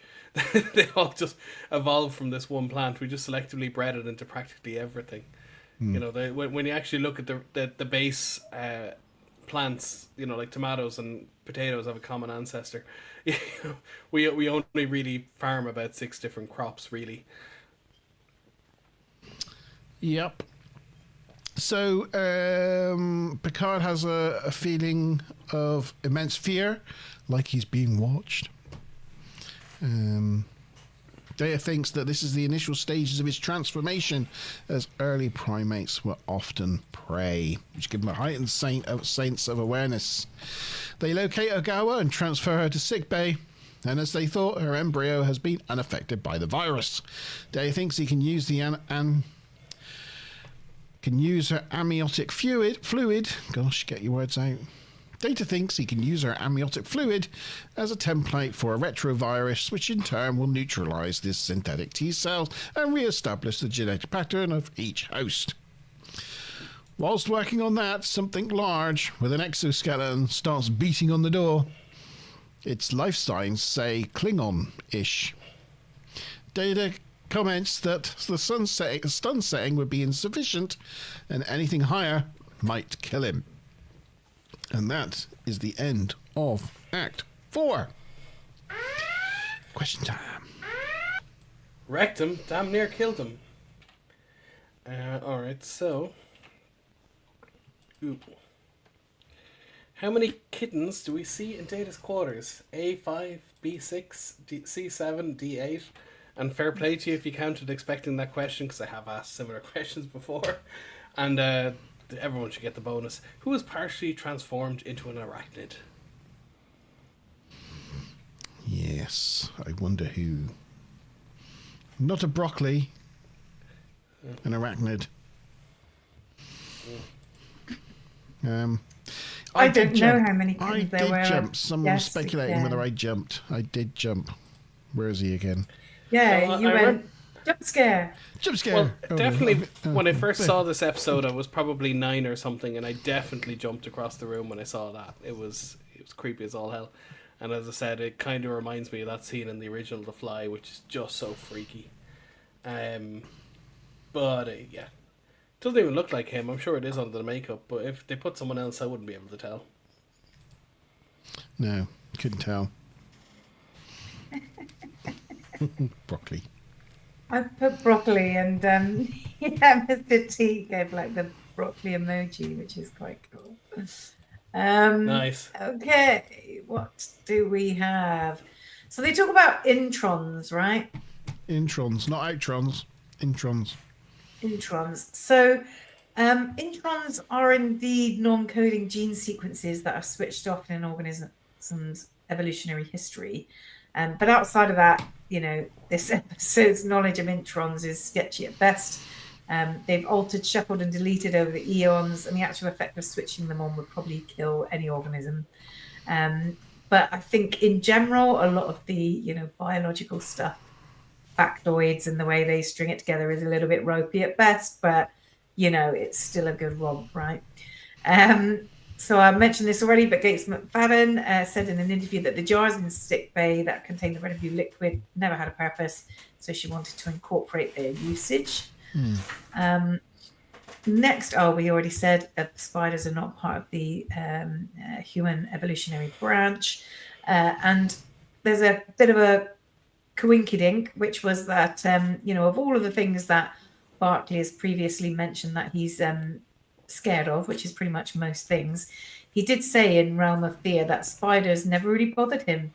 And obviously that's what he's been turned into. So you think that's a little bit of a blessing. Although at the end of Realm of Fear, when Chief O'Brien says, "Oh, well, I thought you might want to meet my pet tarantula," he does seem a little bit squeamish. But it's a bit of a coincidence that he's, de-evolved into something that he's not actually scared of. And then there's some stuff to do with the door being knocked on. So Worf is like banging on the doors, trying to get in. And in a previous episode, when Admiral Quinn picks up Geordie and throws him through a set of doors, they're just like easily knocked off their hinges. Whereas in this case, a super strong, devolved Worf is banging on them for ages and they won't budge, which is obviously good for the people inside. Then the final bit is a non-goof, although nobody else has sort of disproved it. But the goof goes that when they returned to the ship, they found Councillor Troy in her quarters and then left her in a bathtub. And yet later on, Worf is trying to break into the sickbay to get to Troy. How did she get there? Data and Picard didn't bring her there. She couldn't have gotten there on her own. But in fact, between acts 3 and 4, they got Riker all the way to sickbay, and then they must have got Troy all the way to sickbay. Basically, all the people they discovered so far, they took them to sickbay. Presumably, Data did it because he's strong. Yeah. But they moved multiple people to sickbay in between those acts, so that's not really a goof, I don't think. No, it's kind of an assumption, isn't it? I thought I missed the last two pictures because I went to a different browsing window. So you missed Nurse Ogawa in the sickbay here, and the door being whacked on by Worf. Well, no, I know sickbay it doesn't have any windows, so it's probably an internal room, so it's not the best example of this. But you would think all the quarters rooms would have proper airlock doors because there's glass windows there. So if you breach those, rather than blowing out the entire deck, that each room will be hermetically sealed. That would just make sense. That I know they have special force fields and stuff, but force fields are relying on power and they can fail. Like the doors should be sealed unless they need to be unsealed, kind of thing. Would also explain the kind of whooshing sound noise every time you open them. That the air is being pressurized, or the pressure differential is being solved. The air is rushing. That would just make sense to me. I do think that Nurse Ogawa here looks a little bit like Mo Sislak from. I mean, it's a hell of a makeup job. Yeah, it's impressive. It's more impressive than the others, I think. And Sorry, actually, See, yeah. Can you see it? If you look at like his Yeah. brow ridges and the fuzzy hair and the nose, I mean, it's Mo Sislak. Sorry. Oh, I haven't answered. A Barclay.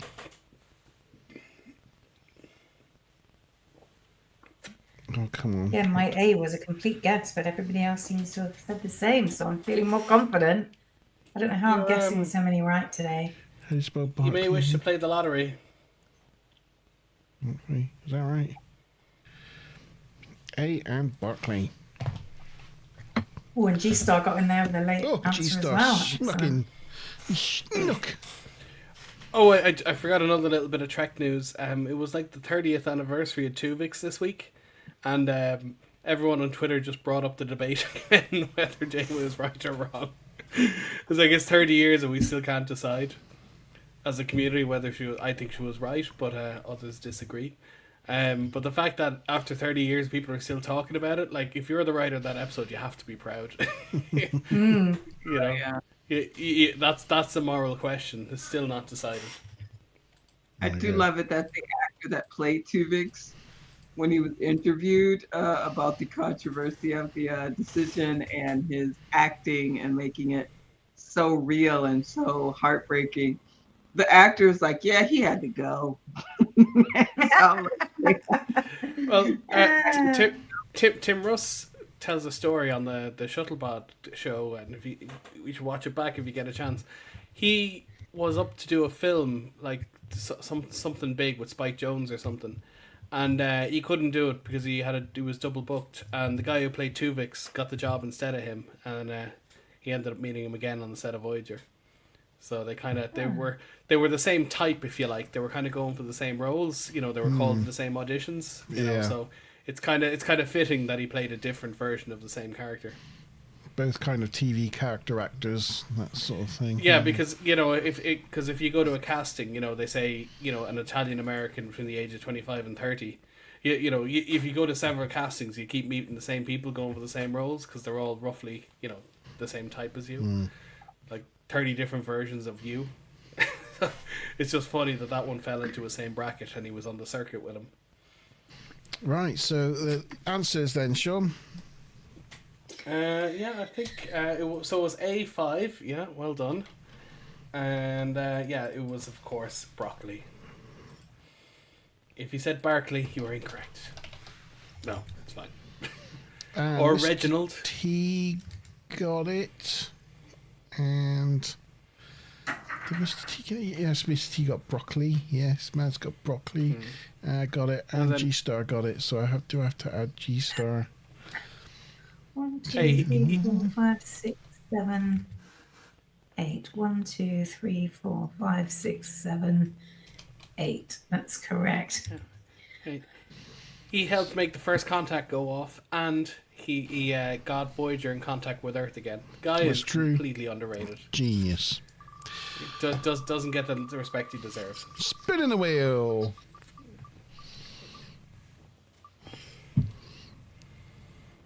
We got a winner. Yes, Ruth. Well done, Ruth. Ruth was saying that she totally jump scared at that bit with Barkley. She's like, I'm 42 and I've seen this before. Like, why did? And I said, well, it's good. It shows that you were like really into the episode and kind of living it. And she said she doesn't really like this episode, but she really got into Picard's fear. It was almost contagious. You don't see prolonged fear in him very often. And I guess it's sort of affecting. It kind of reminds me of Saru in Discovery before he has his Vahara, his kind of his puberty. He comes from a species that basically senses death, and he has these little tentacles that comes out of his head, and he's kind of constantly on edge as a result. Ganglions. Yeah, he's ganglions. He's got this kind of sixth sense, the spider sense when death is about to come, and it's a bit like that. His race of cattle. Pretty much. So, Act 5, Picard starts backing away from the door, commenting that he sounds very angry. Yes, really, really aggressive. But he starts to ponder why. Why is Worf beating down at the door? Are you pondering what I'm pondering? You pondering? Pond? As it's not food. That was a Pinky in the Brain reference, doesn't matter. What are we doing tonight? Same thing we do every night, Pinky. Try and take over. Try to take over the world. It's not food because there'll be easier pickings in the corridors of the ship. There'll be easier prey. Other reasons would be to frighten other predators, mark territory to commence mating process. And then he thinks back to Troy. The wound wasn't intended to harm, but maybe it was caused as a part of a mating thing. Because decides to distract him away from her and give Data time to develop the cure, Data uses a hypo to extract blood samples from Troy and amplifies the pheromones in it. And Picard's going to go and use that as a distraction. He leaves via the other sick bay door and starts spraying the pheromones down the corridor. I love that shot. I love that makeup. It's fantastic. Worf's a truly scary looking motherfucker in this. Yeah, he looks like a predator almost. Proper wouldn't want to see excellent makeup in the alleyway, would you? Do you have any trivia about the reception for this episode, Mazza? Yes. Well, we won't mention that. Sorry, please continue. We're on the last thing. We're nearly there. Yeah, it gets Worf's attention. He starts sniffing the air, but Picard corners himself in a turbo lift that won't move. So he has to lift himself up into the lift shaft and make his way through the Jeffries tube. We get a really convincing shot of Picard pulling himself up onto the top of the turbo lift. He wasn't held not up there from his feet at all. No. He's using his newly acquired pygmy marmoset tendencies. Well, really, there should be some sort of... Do you know the way you get an extendable batten? There should be some sort of ladder you could pull out of the base to push up. That would be... But I guess the budget didn't extend to that. No. All the while, Data's doing his science thing in sickbay. Picard thinks he's getting away from Worf, but no, Worf's above him and spits acid venom onto his arm. It's a bit of an odd thing, because I don't remember ever seeing another opening above a Jeffries tube like that, but there you go. Yeah, you'd think if there was reason to have two Jeffries tubes on top of each other like that, they'd just have a standing hall. Hall. Yes. There's an episode of Voyager called Good Shepherd, and they kind of have a Jeffries tube size space, but you can walk in it. It's a very narrow one-person corridor down on deck 15. Plus, how well did Worf do to go from being at the bottom in the corridor, at the bottom by the turbo lift, to then, as he climbed up the turbo lift shaft and come in this Jeffries went tube. One above. He managed to get one above and found the gap. It's pretty good going. And the gap went down on him, and then went down and onto the same level instead of just pursuing him directly. Yeah, he's pretty quick, is this Worf character? A little bit. So, shocked by being acided, Picard turns and heads in the other direction, but Worf's now on his tail. So Picard stands on a shielded wall plate and rips a bypass conduit out of the wall and plugs it into the floor, electrocuting Worf where he stands. Picard hopes that when Worf wakes up in the morning, he feels like a new man. In sickbay, Data has success, and Ogawa is back to her normal-looking self. We get a captain's log telling us that it was all down to a cure that Beverly had found for Barclay's Iridellan flu. A T-cell cure that nearly killed everyone on board. Beverly explains how, instead of one gene, it started to awaken all of the latent genes, and it then got airborne, and the rest, they say, is history. She tells Reg that it's customary to name a new disease after the first patient. How about Barclay's protomorphosis syndrome? Barclay's quite pleased about that piece of news.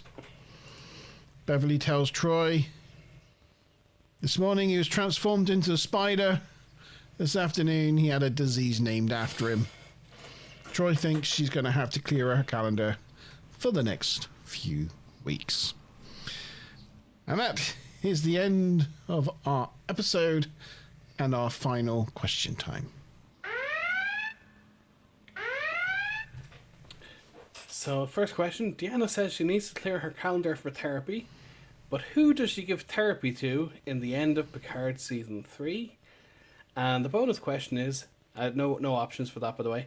And the bonus question, who saved the day?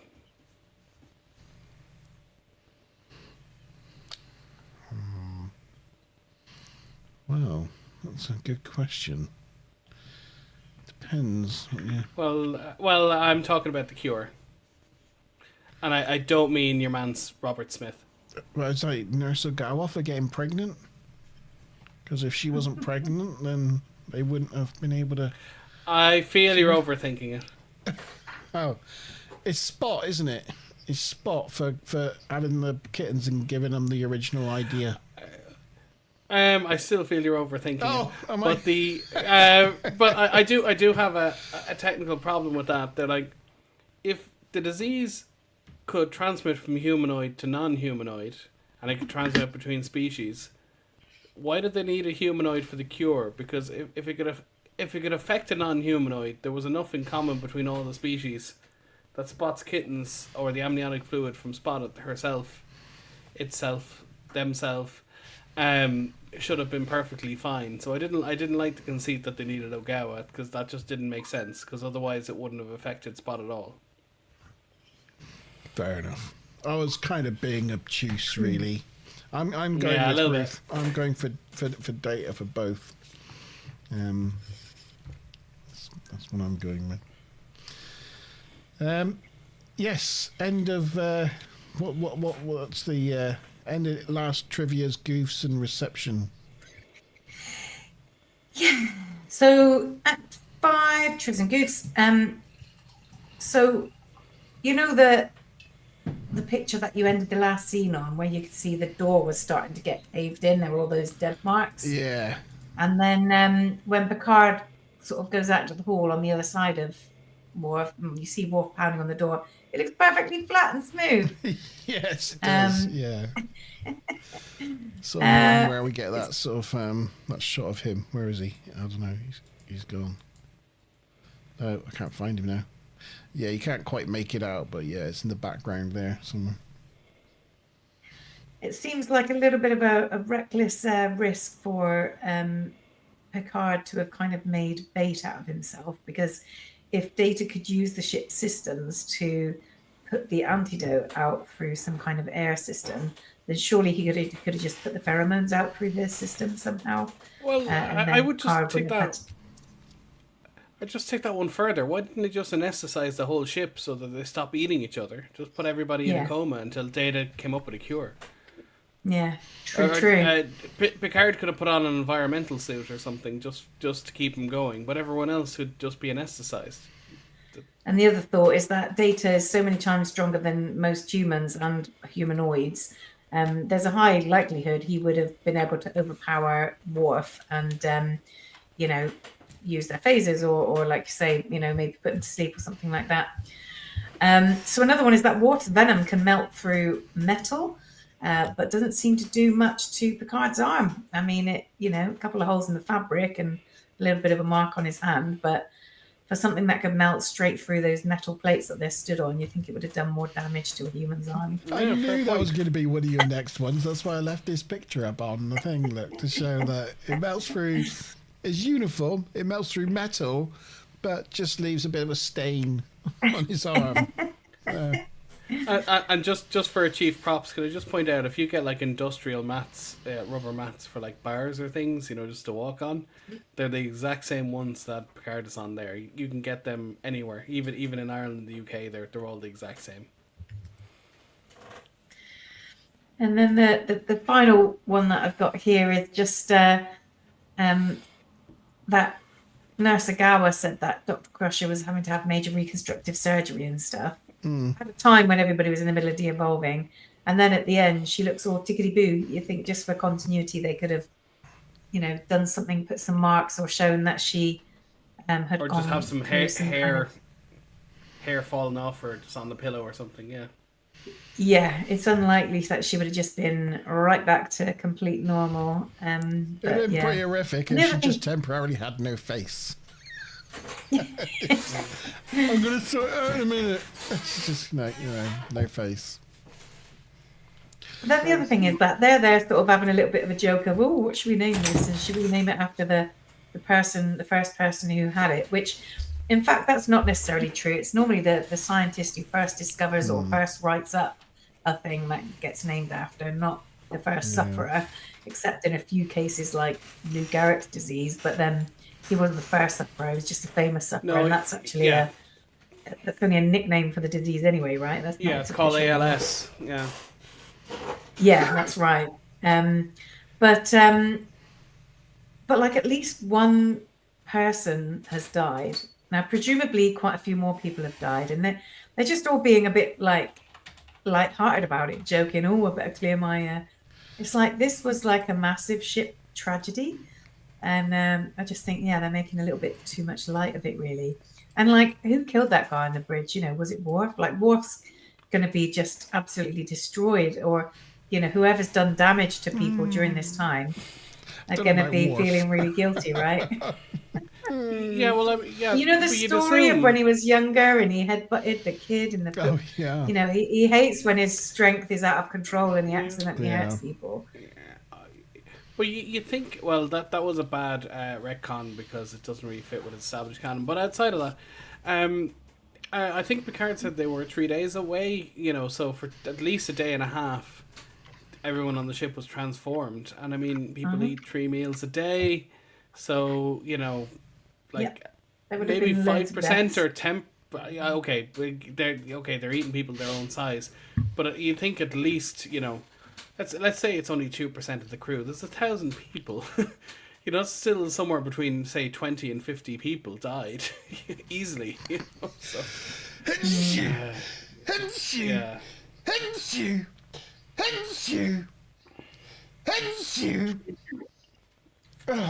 I think I'm coming down with something. Hold on. The beer said it sneeze you or something. I better similar. Google it. Sneeze you.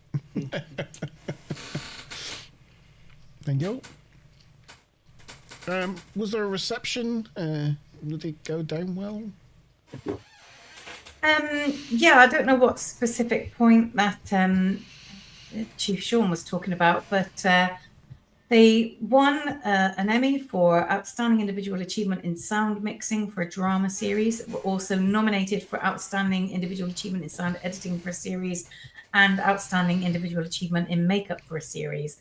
I don't know if that's what you were referring I was to, going to Sean, say, with regard to the makeup. they were nominated, but they didn't win, I thought. Yes, that's right. Yeah, nominated. Yeah. I mean, They how won were they the nominated? sound mixing one, but they were nominated for the makeup one. Yeah. What bet them for makeup? Like, seriously. I don't know. I don't have that in my but yeah, it would have to be something good, right? But it was the case, and I think Michael Westmore talked about this. He kept getting makeup awards, but like every 4th or 5th year, you wouldn't win it. And like an episode of Dallas or something would win it because they just couldn't keep. They obviously it was hard for them to give Emmys, but to sci-fi shows because they just didn't believe in it. But when it came to the makeup stuff, they kind of had to, and yeah. But yeah, how did this not win the Emmy for makeup? I don't know. What year was And it? before we go too far into the reception and reflecting on the episode, do we need to do the final question result? Oh, yeah. We've got data. Can't remember in data. The snoz. The snores. Riker would in be data. Data.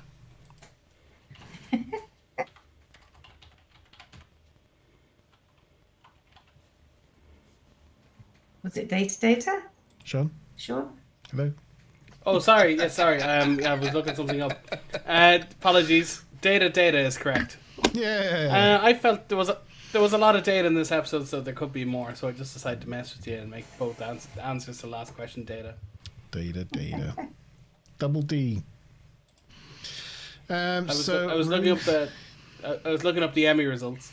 Mazim and Bob, you got a data, so you know that's as good as. Tavikin's got a data. I'm on the wheel, but I didn't know the first Mr. answer, Timmikins so I do got not the get those snores. 120 points.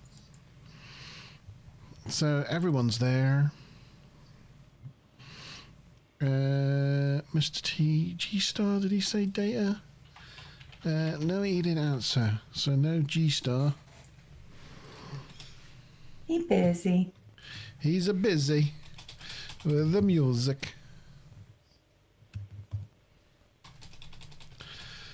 Right. I think that's everything. Spinning the wheel. Do do do do do do do do do do do do. It's Ruth again. Is that 2 Mazes, two Mr. T's, and 2 Ruths? Wow. It wasn't our night for the wheel, Tavikins. Just wasn't meant to be this evening, was it? For us. No. Nope. No real I action. was in the lead right up to this last question. Oh dear. Now I'm very not, but that's fine. Okay, so that's the end of yeah. the quiz. That's the end of bingo. We'll call bingo to a close right there. So if you want to tot up those points, anybody left in live chat, if you want to start thinking about what you give this episode out of 10, from 0 to 10, let us know what you think. I do think this is a bit of a Time Lord marvel. gave us an 8 Yep. earlier. Sorry? Yes, put that one in already. Sorry, just saying Time Lord gave us an 8 earlier. That's all I said. Please 8. continue. Yes. I think it is a bit of a Marmite episode, this one, by the sounds of it. You know, you're right. I mean, I've always loved this episode, I'll be honest. But in terms of reception, here's an example of the Marmite. In 2015, What Culture ranked it as the 7th best episode of all time in the Star Trek universe. But also, Star Trek 101 awarded it the Spock's Brain Award, which basically means it was the worst episode in TNG.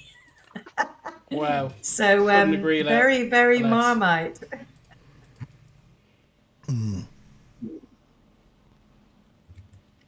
What else have we got on reception? Sorry, did you say it got voted the worst episode? Well, Sorry, Star just- Trek 101 gave it the Spock's Brain Award, and Spock's Brain is Worst episode of TNG is was what the award was for. They think Yes, Genesis so- is the worst episode of TNG. apparently so. Yeah, worse than Shades of Grey, worse than Code of Honor, worse I know, than crazy, What do isn't you it? mean so? I don't think they've and watched then, all of TNG. I think it's a different show Yeah. they're thinking about. And they don't realize that, or I don't know.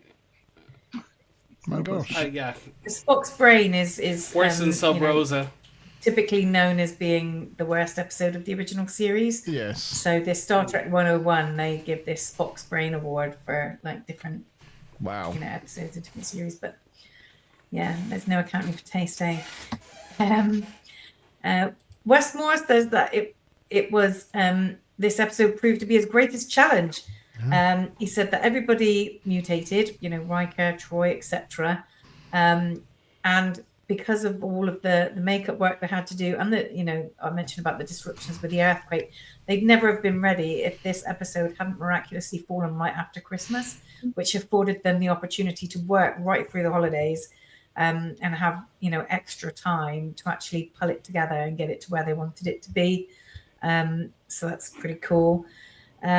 As well as What Culture, IO9, I'm not sure what that is, in 2017. It's kind of a Tag Den Genesis. of Geek.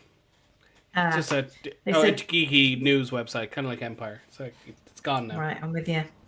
They said Genesis was one of the most bizarre science fiction stories of the franchise, noting how different the characters evolved into different creatures. And 2018, The Gamer ranked it as one of the top 25 creepiest episodes of all Star Trek series. I think Ruth would agree with that. I think that's right. It is pretty creepy. It's got this body transforming horror, like The Fly, like that sort of thing. It's just it is quite horrifying, And I think I like that about Trek, that they keep it fresh and they change genres. yeah, G-Star says Star Trek 101 can do one. Yeah, they can. Yeah, my God, G-Star and myself are agreeing. I'm not used to this. It's unusual. But no, yeah, it's Star Trek 101 can do one, as G-Star says. Yeah, but it's like I always say though, TOS, Star Trek, it's at its core, its original, it was it was less really sci-fi and more like light horror. Every week the crew would go into some horrific situation where they'd be transformed into salt cubes or You know, or Brains in a jar. brains in or, a jar. yeah. Or it was kind of like, you know, it was a mild horror show. Or is they what it were was, family horror. playthings for Greek gods, or all sorts of things. Yeah, they were basically tortured yeah. every episode. So you know, it's kind of Well, harking if you back think to that, about- I think. If you think about, say, writing for EastEnders, for example, you know, there's only so many stories you can do. But when you're on the Enterprise, yeah, you can just go, what if everybody starts evolving into different versions of creatures they evolved up from? And you can make it work. I mean, you couldn't do that at EastEnders. What if a bunch know, of them turn into children? You know. Yeah, yeah. Or what if they change bodies? Or what if they become invisible? You know, and you can just do it, and it Did makes they sense. do a body swap episode? They did in Strange New Worlds. I was going to say that seems like a missed opportunity, right? Spock and his girlfriend change bodies, and they have to pretend to be each other. Comedy ensues. Yeah. But the point is that a good science fiction series gives you that platform to do these all these outlandish stories that just you couldn't possibly do in a normal drama setting. And yeah, I loved it. It's great. There's a couple of little plot holes I wasn't happy with, but it's one of the better episodes, and I think anyone that says otherwise is just wrong. The ending's a little brief. I mean, I found this yeah, movie. there's a lot- Go There's ahead. a lot in it, but it's top 10 Trek or top 10 TNG, I would think.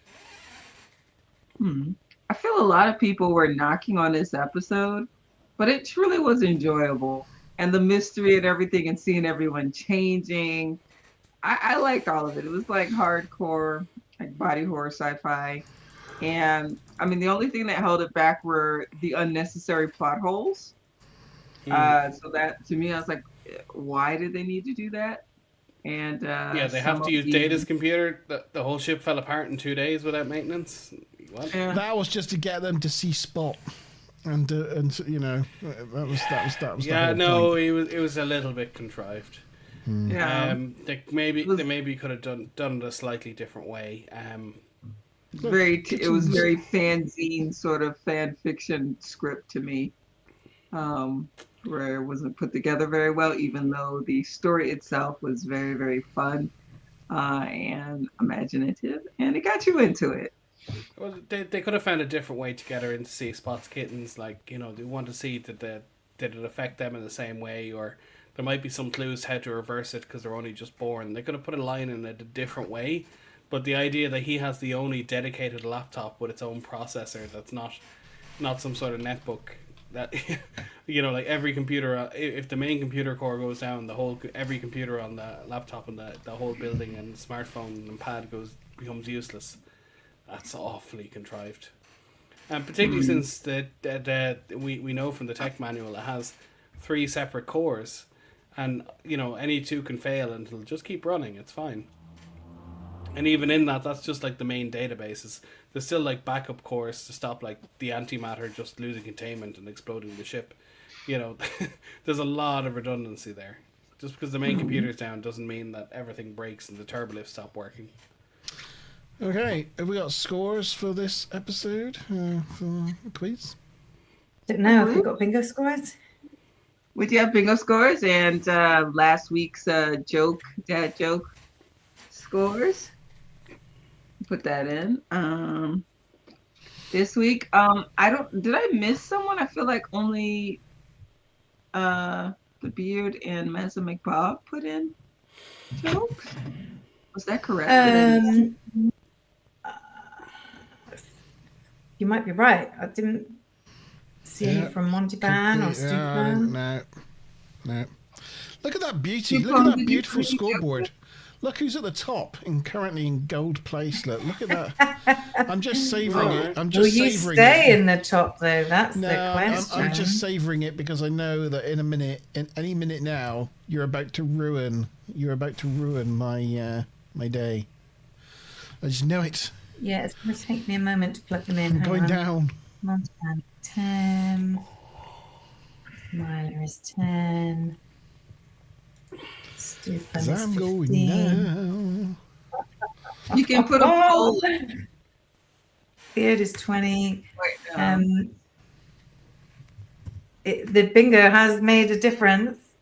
Oh, Tired time out of 10. Mazza is 50. Oh my gosh. oh Wow. my I don't God. think I've ever won on the bingo before. Oh, that's for last week's dad joke. Right, Yeah, that's okay. the dad joke. I There you see. go. And this week, I think it goes to, I mean, I put in a joke, but I'm not going to score the funniness of it. Okay, we can put in a Mike poll. being the funniest. Yeah, put in a poll. Put We've yours in got, the poll as well. If got Am I people putting think in a it's poll? funnier. yeah, put in a poll. We got a beard for his cover band joke. So first option Cover could be band cover or band. duvet. Yeah. Did you see my joke, Monty Ban? A dog walks into a zoo one. No. Well, Or no, it's a man. man walks into a zoo, but they only had a dog. It was a Shih Tzu. What's the So- beard joke? The beard joke was. Cover band. My mate's got a And- band called Duvet. They're a cover band. But you don't have to type out the whole joke. Yeah, just you put can a- do astronauts, cover band, and Shih Tzu or zoo. Oh, was there astronauts? Yeah, that was Tavi's. Hers was Oh. why do astronauts use Linux? Hang on. Because they can't open windows in space. I've done it wrong then.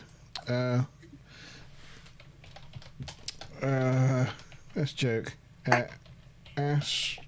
Astronauts cover band or shit zoo. Shit zoo. Yeah, why not? There you go. The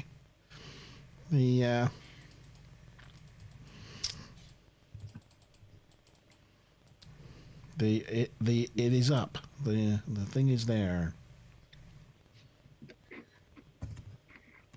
It's hard. So far, astronauts win. Oh, it's now between astronaut and Shih Tzu.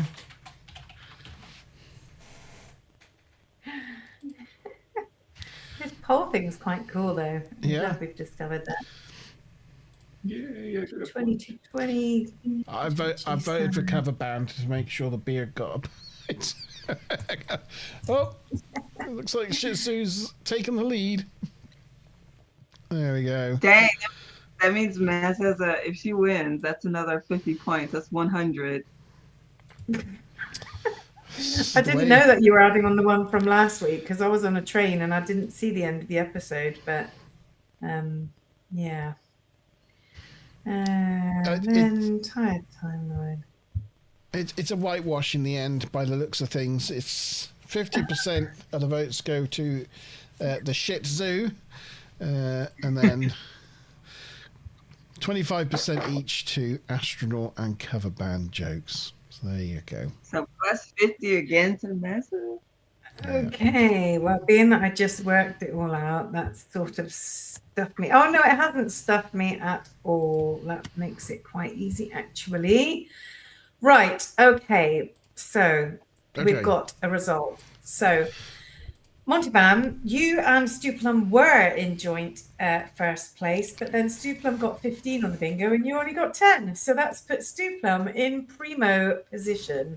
With 10 with points. 435 points, he gets 10 on the scoreboard. Oh, why is that not working? There you go. Right, 151. Okay. And you were on 430 just behind him, and I was on 380. But with that extra 50 points, that's put you and me on level pegging for second place. So that's 9 points each for us with 430 TNG review points. 152 and 145. Oh, I think that put me still in first place then. I'm still in the lead. Next up. And then next we have, once again, they were level pegging, but Tavi got 5 points more on the bingo. So Tavi comes next with 315 points. So Tavi gets 7 on the board. And then Ruth is next with 6. And then Ruth with 6. 6. And then next we have another joint score is Gujon and G-Star with 220 review points, so they get 5 points each. 77 and 5 for G-Star, 25. 25. And then next with 130 points, we have Time Lord, so 3 points go to him. 3 points for Time Lord. And then with a few bingo points, we have Smiler with 2 points. And 2 points for Smiler. Wow, I really did well out of the dad jokes there. I'm not even a dad or a mum for that matter. Sean, I can't believe you didn't do any dad jokes this week. Like, has that ever Sorry, happened? I just got distracted. It's all right. We'll double up tomorrow. I'll double up next week. Oh, I won't be here next week. Never mind. I'm going to do a dad joke next week because I want to get those points. I'm not very good at the dad jokes, but I'm going to give it my best. Right, on with the scoring. Has everybody got their paddles Oh, Mine's on the floor. Hang on a second. ready to spank the scores? Yep, I'm ready. Have we got any other scores in? So G-Star says 8. We've Plum got says 8 and 7 so far. 8, 7. And Ruth didn't think she really liked this episode, was going to give it a 5, but actually really enjoyed it more than she thought, so has bumped it up to a 7. Oh. Right, you We ready? didn't even talk about what we're all drinking, by the way, did we? I've got white wine, you've got red wine. Yeah, I didn't had a ask white chat. wine and now I'm having a beer. Now on the beer. I have a Trevento Argentinian Ooh, Private Reserve Cabernet Sauvignon. nice. I had a 120 Malbec. Can't really see that. I had a Cavalier white. I really like their red, but I can't really show it to you because when I tried to, I've got a cracked cork Yeah. at the moment, cork opener thingy, and all the cork went in the thing, so I had to strain it in like a really fine tea strainer to get all the cork bits out. So yeah, Yeah, just that looks like something else when you put it in that kind of jug.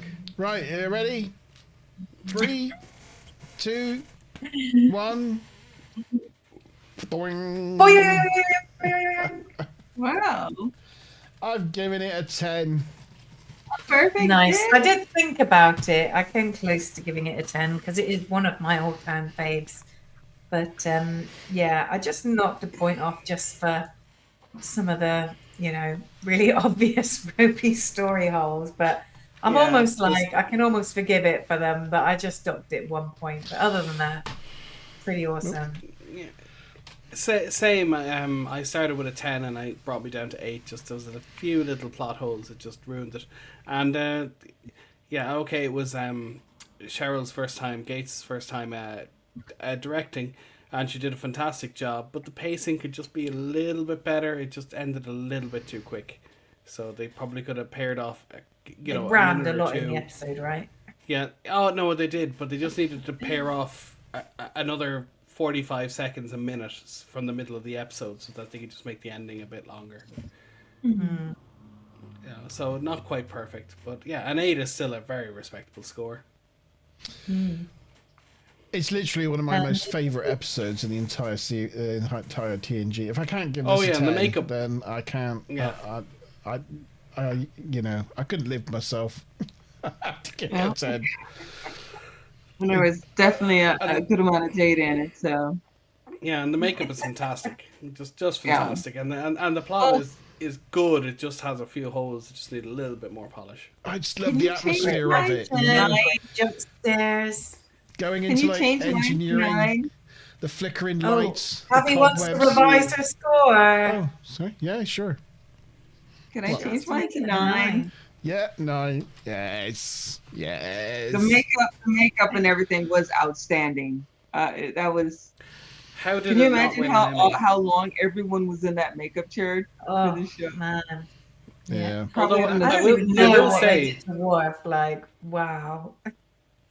Although I will say, unlike in a normal episode, like the guy who played Neelix, he spent 4 hours getting into makeup, shoot for 10 hours, and then 4 hours taking it off again.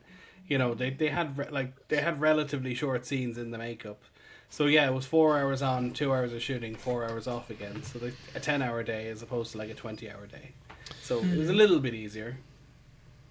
Who wants So to the read audience out score G was stars? 8, and 7. So Okay. that 8. rounds up to, well, that's 7.75, which rounds up to 8. So somebody want to Oh, read out yes. G stars dad joke? Yes, I don't know if we should maybe hold it over for next week to see if you can get 50 points next week. You but can read it out. Here's G Star's dad joke is, I'm going to share with as many people as possible the importance of eating dried grapes. It's all about raising awareness.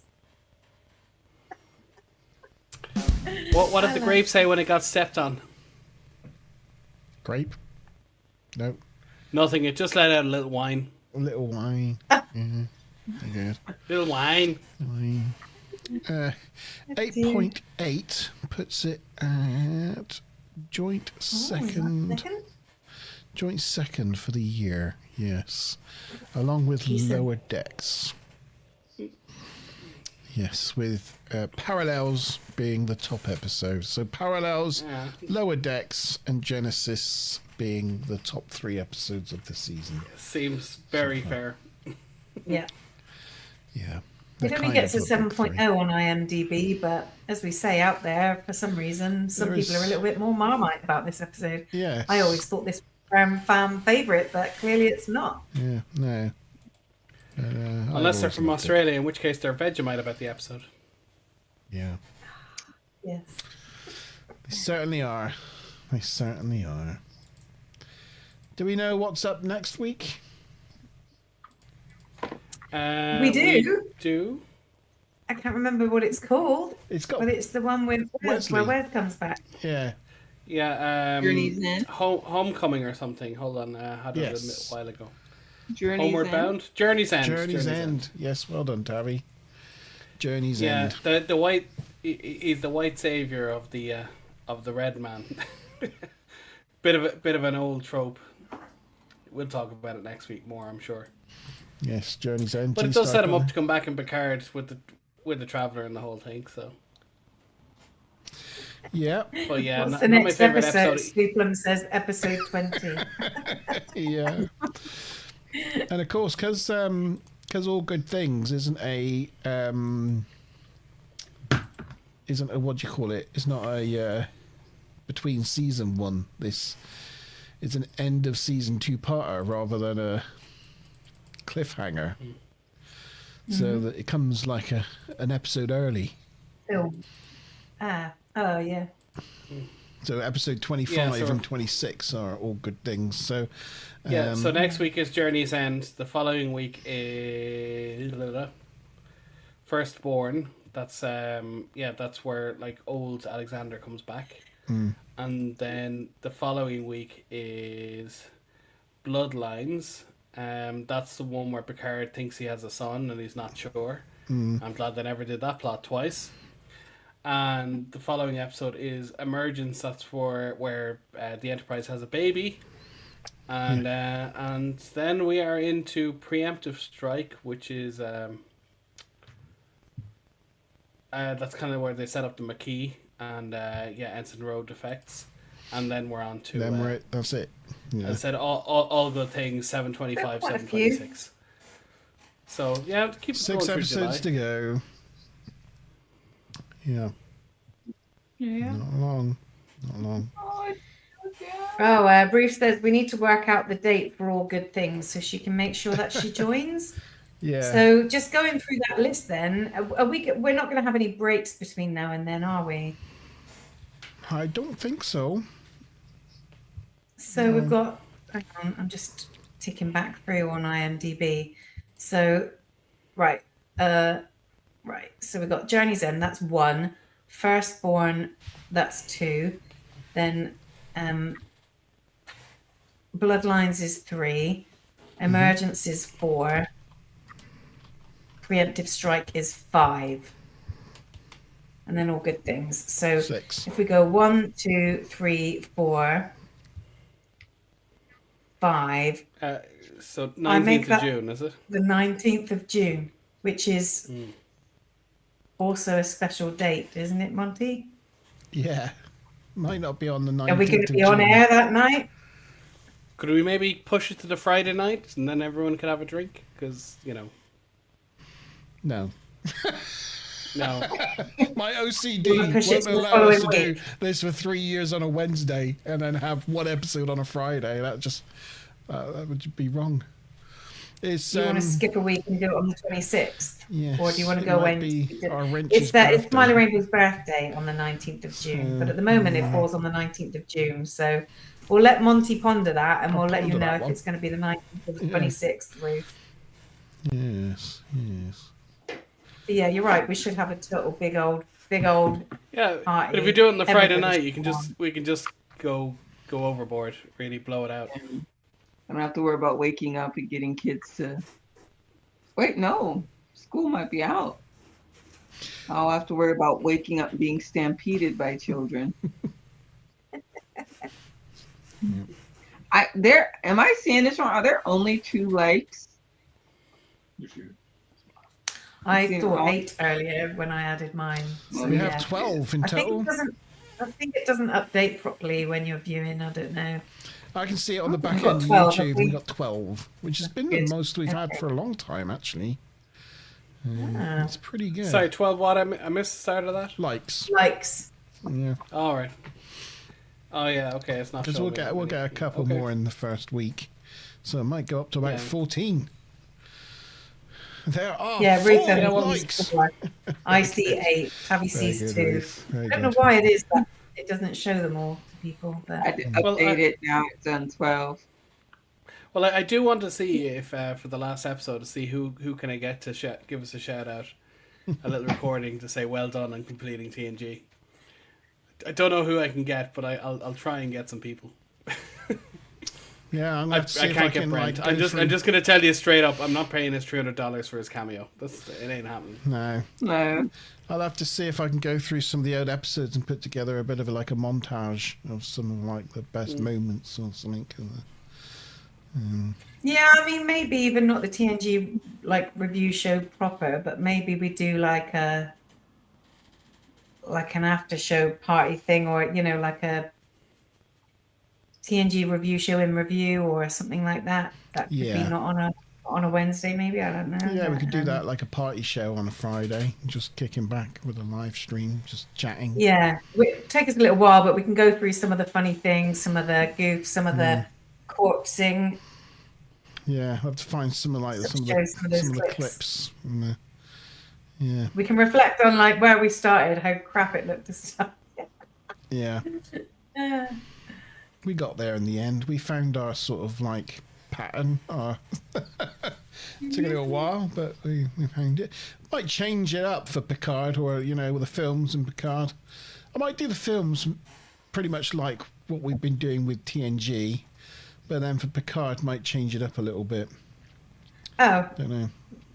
G-Star's just said what I've said, pretty much. He said, why don't we do the Wednesday All Good Things episode and then have a party on the Friday reviewing your best bits from every season and your favourites Yeah. from the review show as well. Yeah, it could do. We're Could do. on the same wavelength, G. Yeah. I like the sound of that. I like the cut of your jib. Yeah. Although, if we do the final show on the 26th of June, that Friday, me and G Star could potentially join, but we would have to join from Villa in Girona because we will not be here. No. But we may not be able to do that. But yeah. So yeah, we might need to factor that in as well. Let's have a think of a plan. We'll come up with a plan. Okie dokie.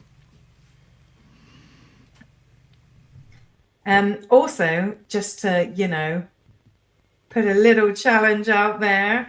I was chatting with a friend of mine who's also a big TNG or Star Trek fan, and he said, "Oh, you must be finishing your TNG run by now." And I said, "Yeah." And then he said, "Are you doing DS9 or Voyager yet?" And I told him that you want to do the films and Picard, and he said, and this is his words, and then I said, "Good point, so I'll pass this on." He said, he doesn't think that you can go straight to Picard because although it's got like, you know, the TNG people in it, 7 of 9. there's so many things. There's like 7 of 9. There's like references to like the what do you call it, like the Changeling Wars, and there's like so many things in Picard which is dependent on Voyager and Deep Space Nine. He says, "Oh, you can't really do that without making, you know, it's covering all of that backstory first for all the lead up to those characters." I don't think. And I was like, "That's a really good point." I don't think anyone tuning into ourselves really isn't familiar with DS9 and Voyager, other than Tabby. Say it again. I said, well, Tabby, to be fair, you've brushed up over time because I keep making references to DS9 and Voyager all the time, and you eventually kind of had to watch them just to know what I was talking about. Yeah, saying even if you jump to Picard, people will know the backstory of yeah. You know, They've had stuff, 25, 30 years to catch up. I think they'll be okay. Yeah, nobody's But going to it's be following. just a shame that we won't be able to go, oh time. yeah, you know, we covered this in our previous review show. You know, it's like, Yeah, that's true. I don't know, but yeah, It's a good point. just putting it out there. I said that's a really good point. I'll raise Yeah. this to my bro.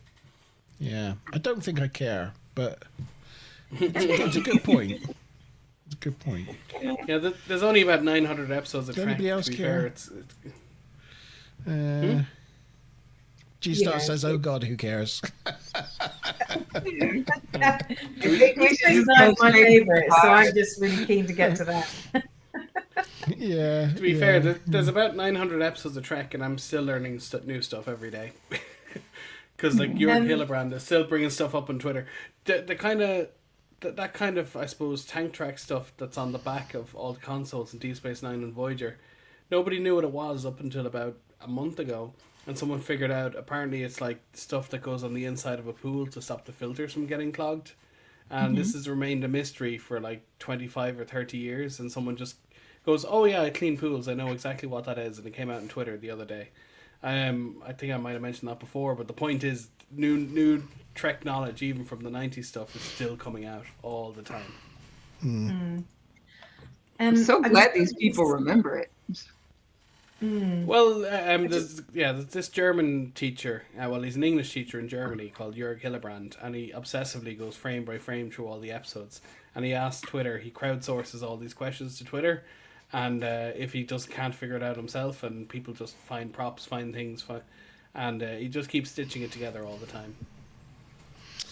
Well, we will think about it. We'll give it some more discussion, and then we'll let you know what we're going on to next. But anyway, that was our episode. No. Oh. Before we go, I just want to say the chat group that Sean set up.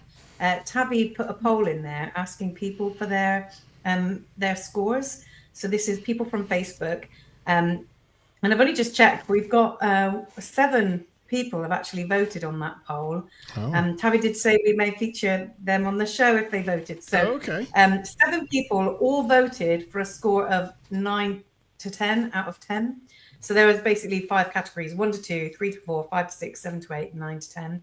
7 people voted 9 to 10, which is Beth Dornheim, Janelle Bowen, Francisco Paolo Fiorentino, Kimo Korhonen, Donna Brois, Crystal O'Borney, and Carl Anthony Viley.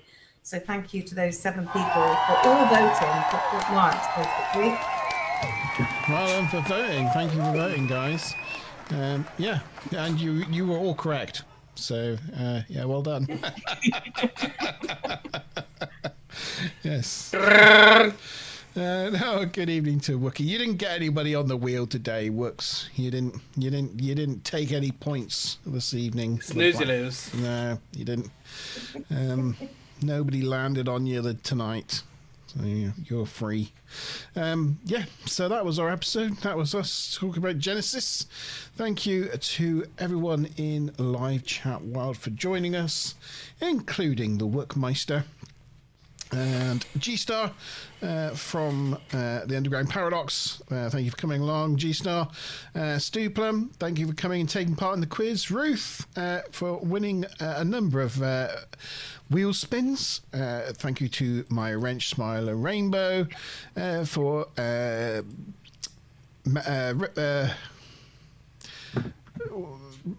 Mickey for coming by. Thank you to Mickey. And Tired Time Lord. I'm sure we'll be seeing him next week, as this week was his week off. So Tired Time Lord will be replacing Sean next week. Yeah, that's It's not that doing works well out. on his Yeah. timings for replacing us. Yes. Yeah, he's just perfect. I have my raffle to do, so best of luck Yeah. next week. Good I'll luck get a with chance that. to tune in for 5 minutes somewhere, but yeah, I have to do my raffling. Yeah. Does that mean we have to task Time Lord with the questions? Yeah. Yeah, we'll have I to guess let him that's know how that during the works. week. Yeah, let him know on Facebook. We'll see. He's question master. Yeah. Yeah, so thank you all. We'll see you next week at Wednesday, 8 o'clock UK time, to review another episode of Star Trek The Next Generation. Cheers!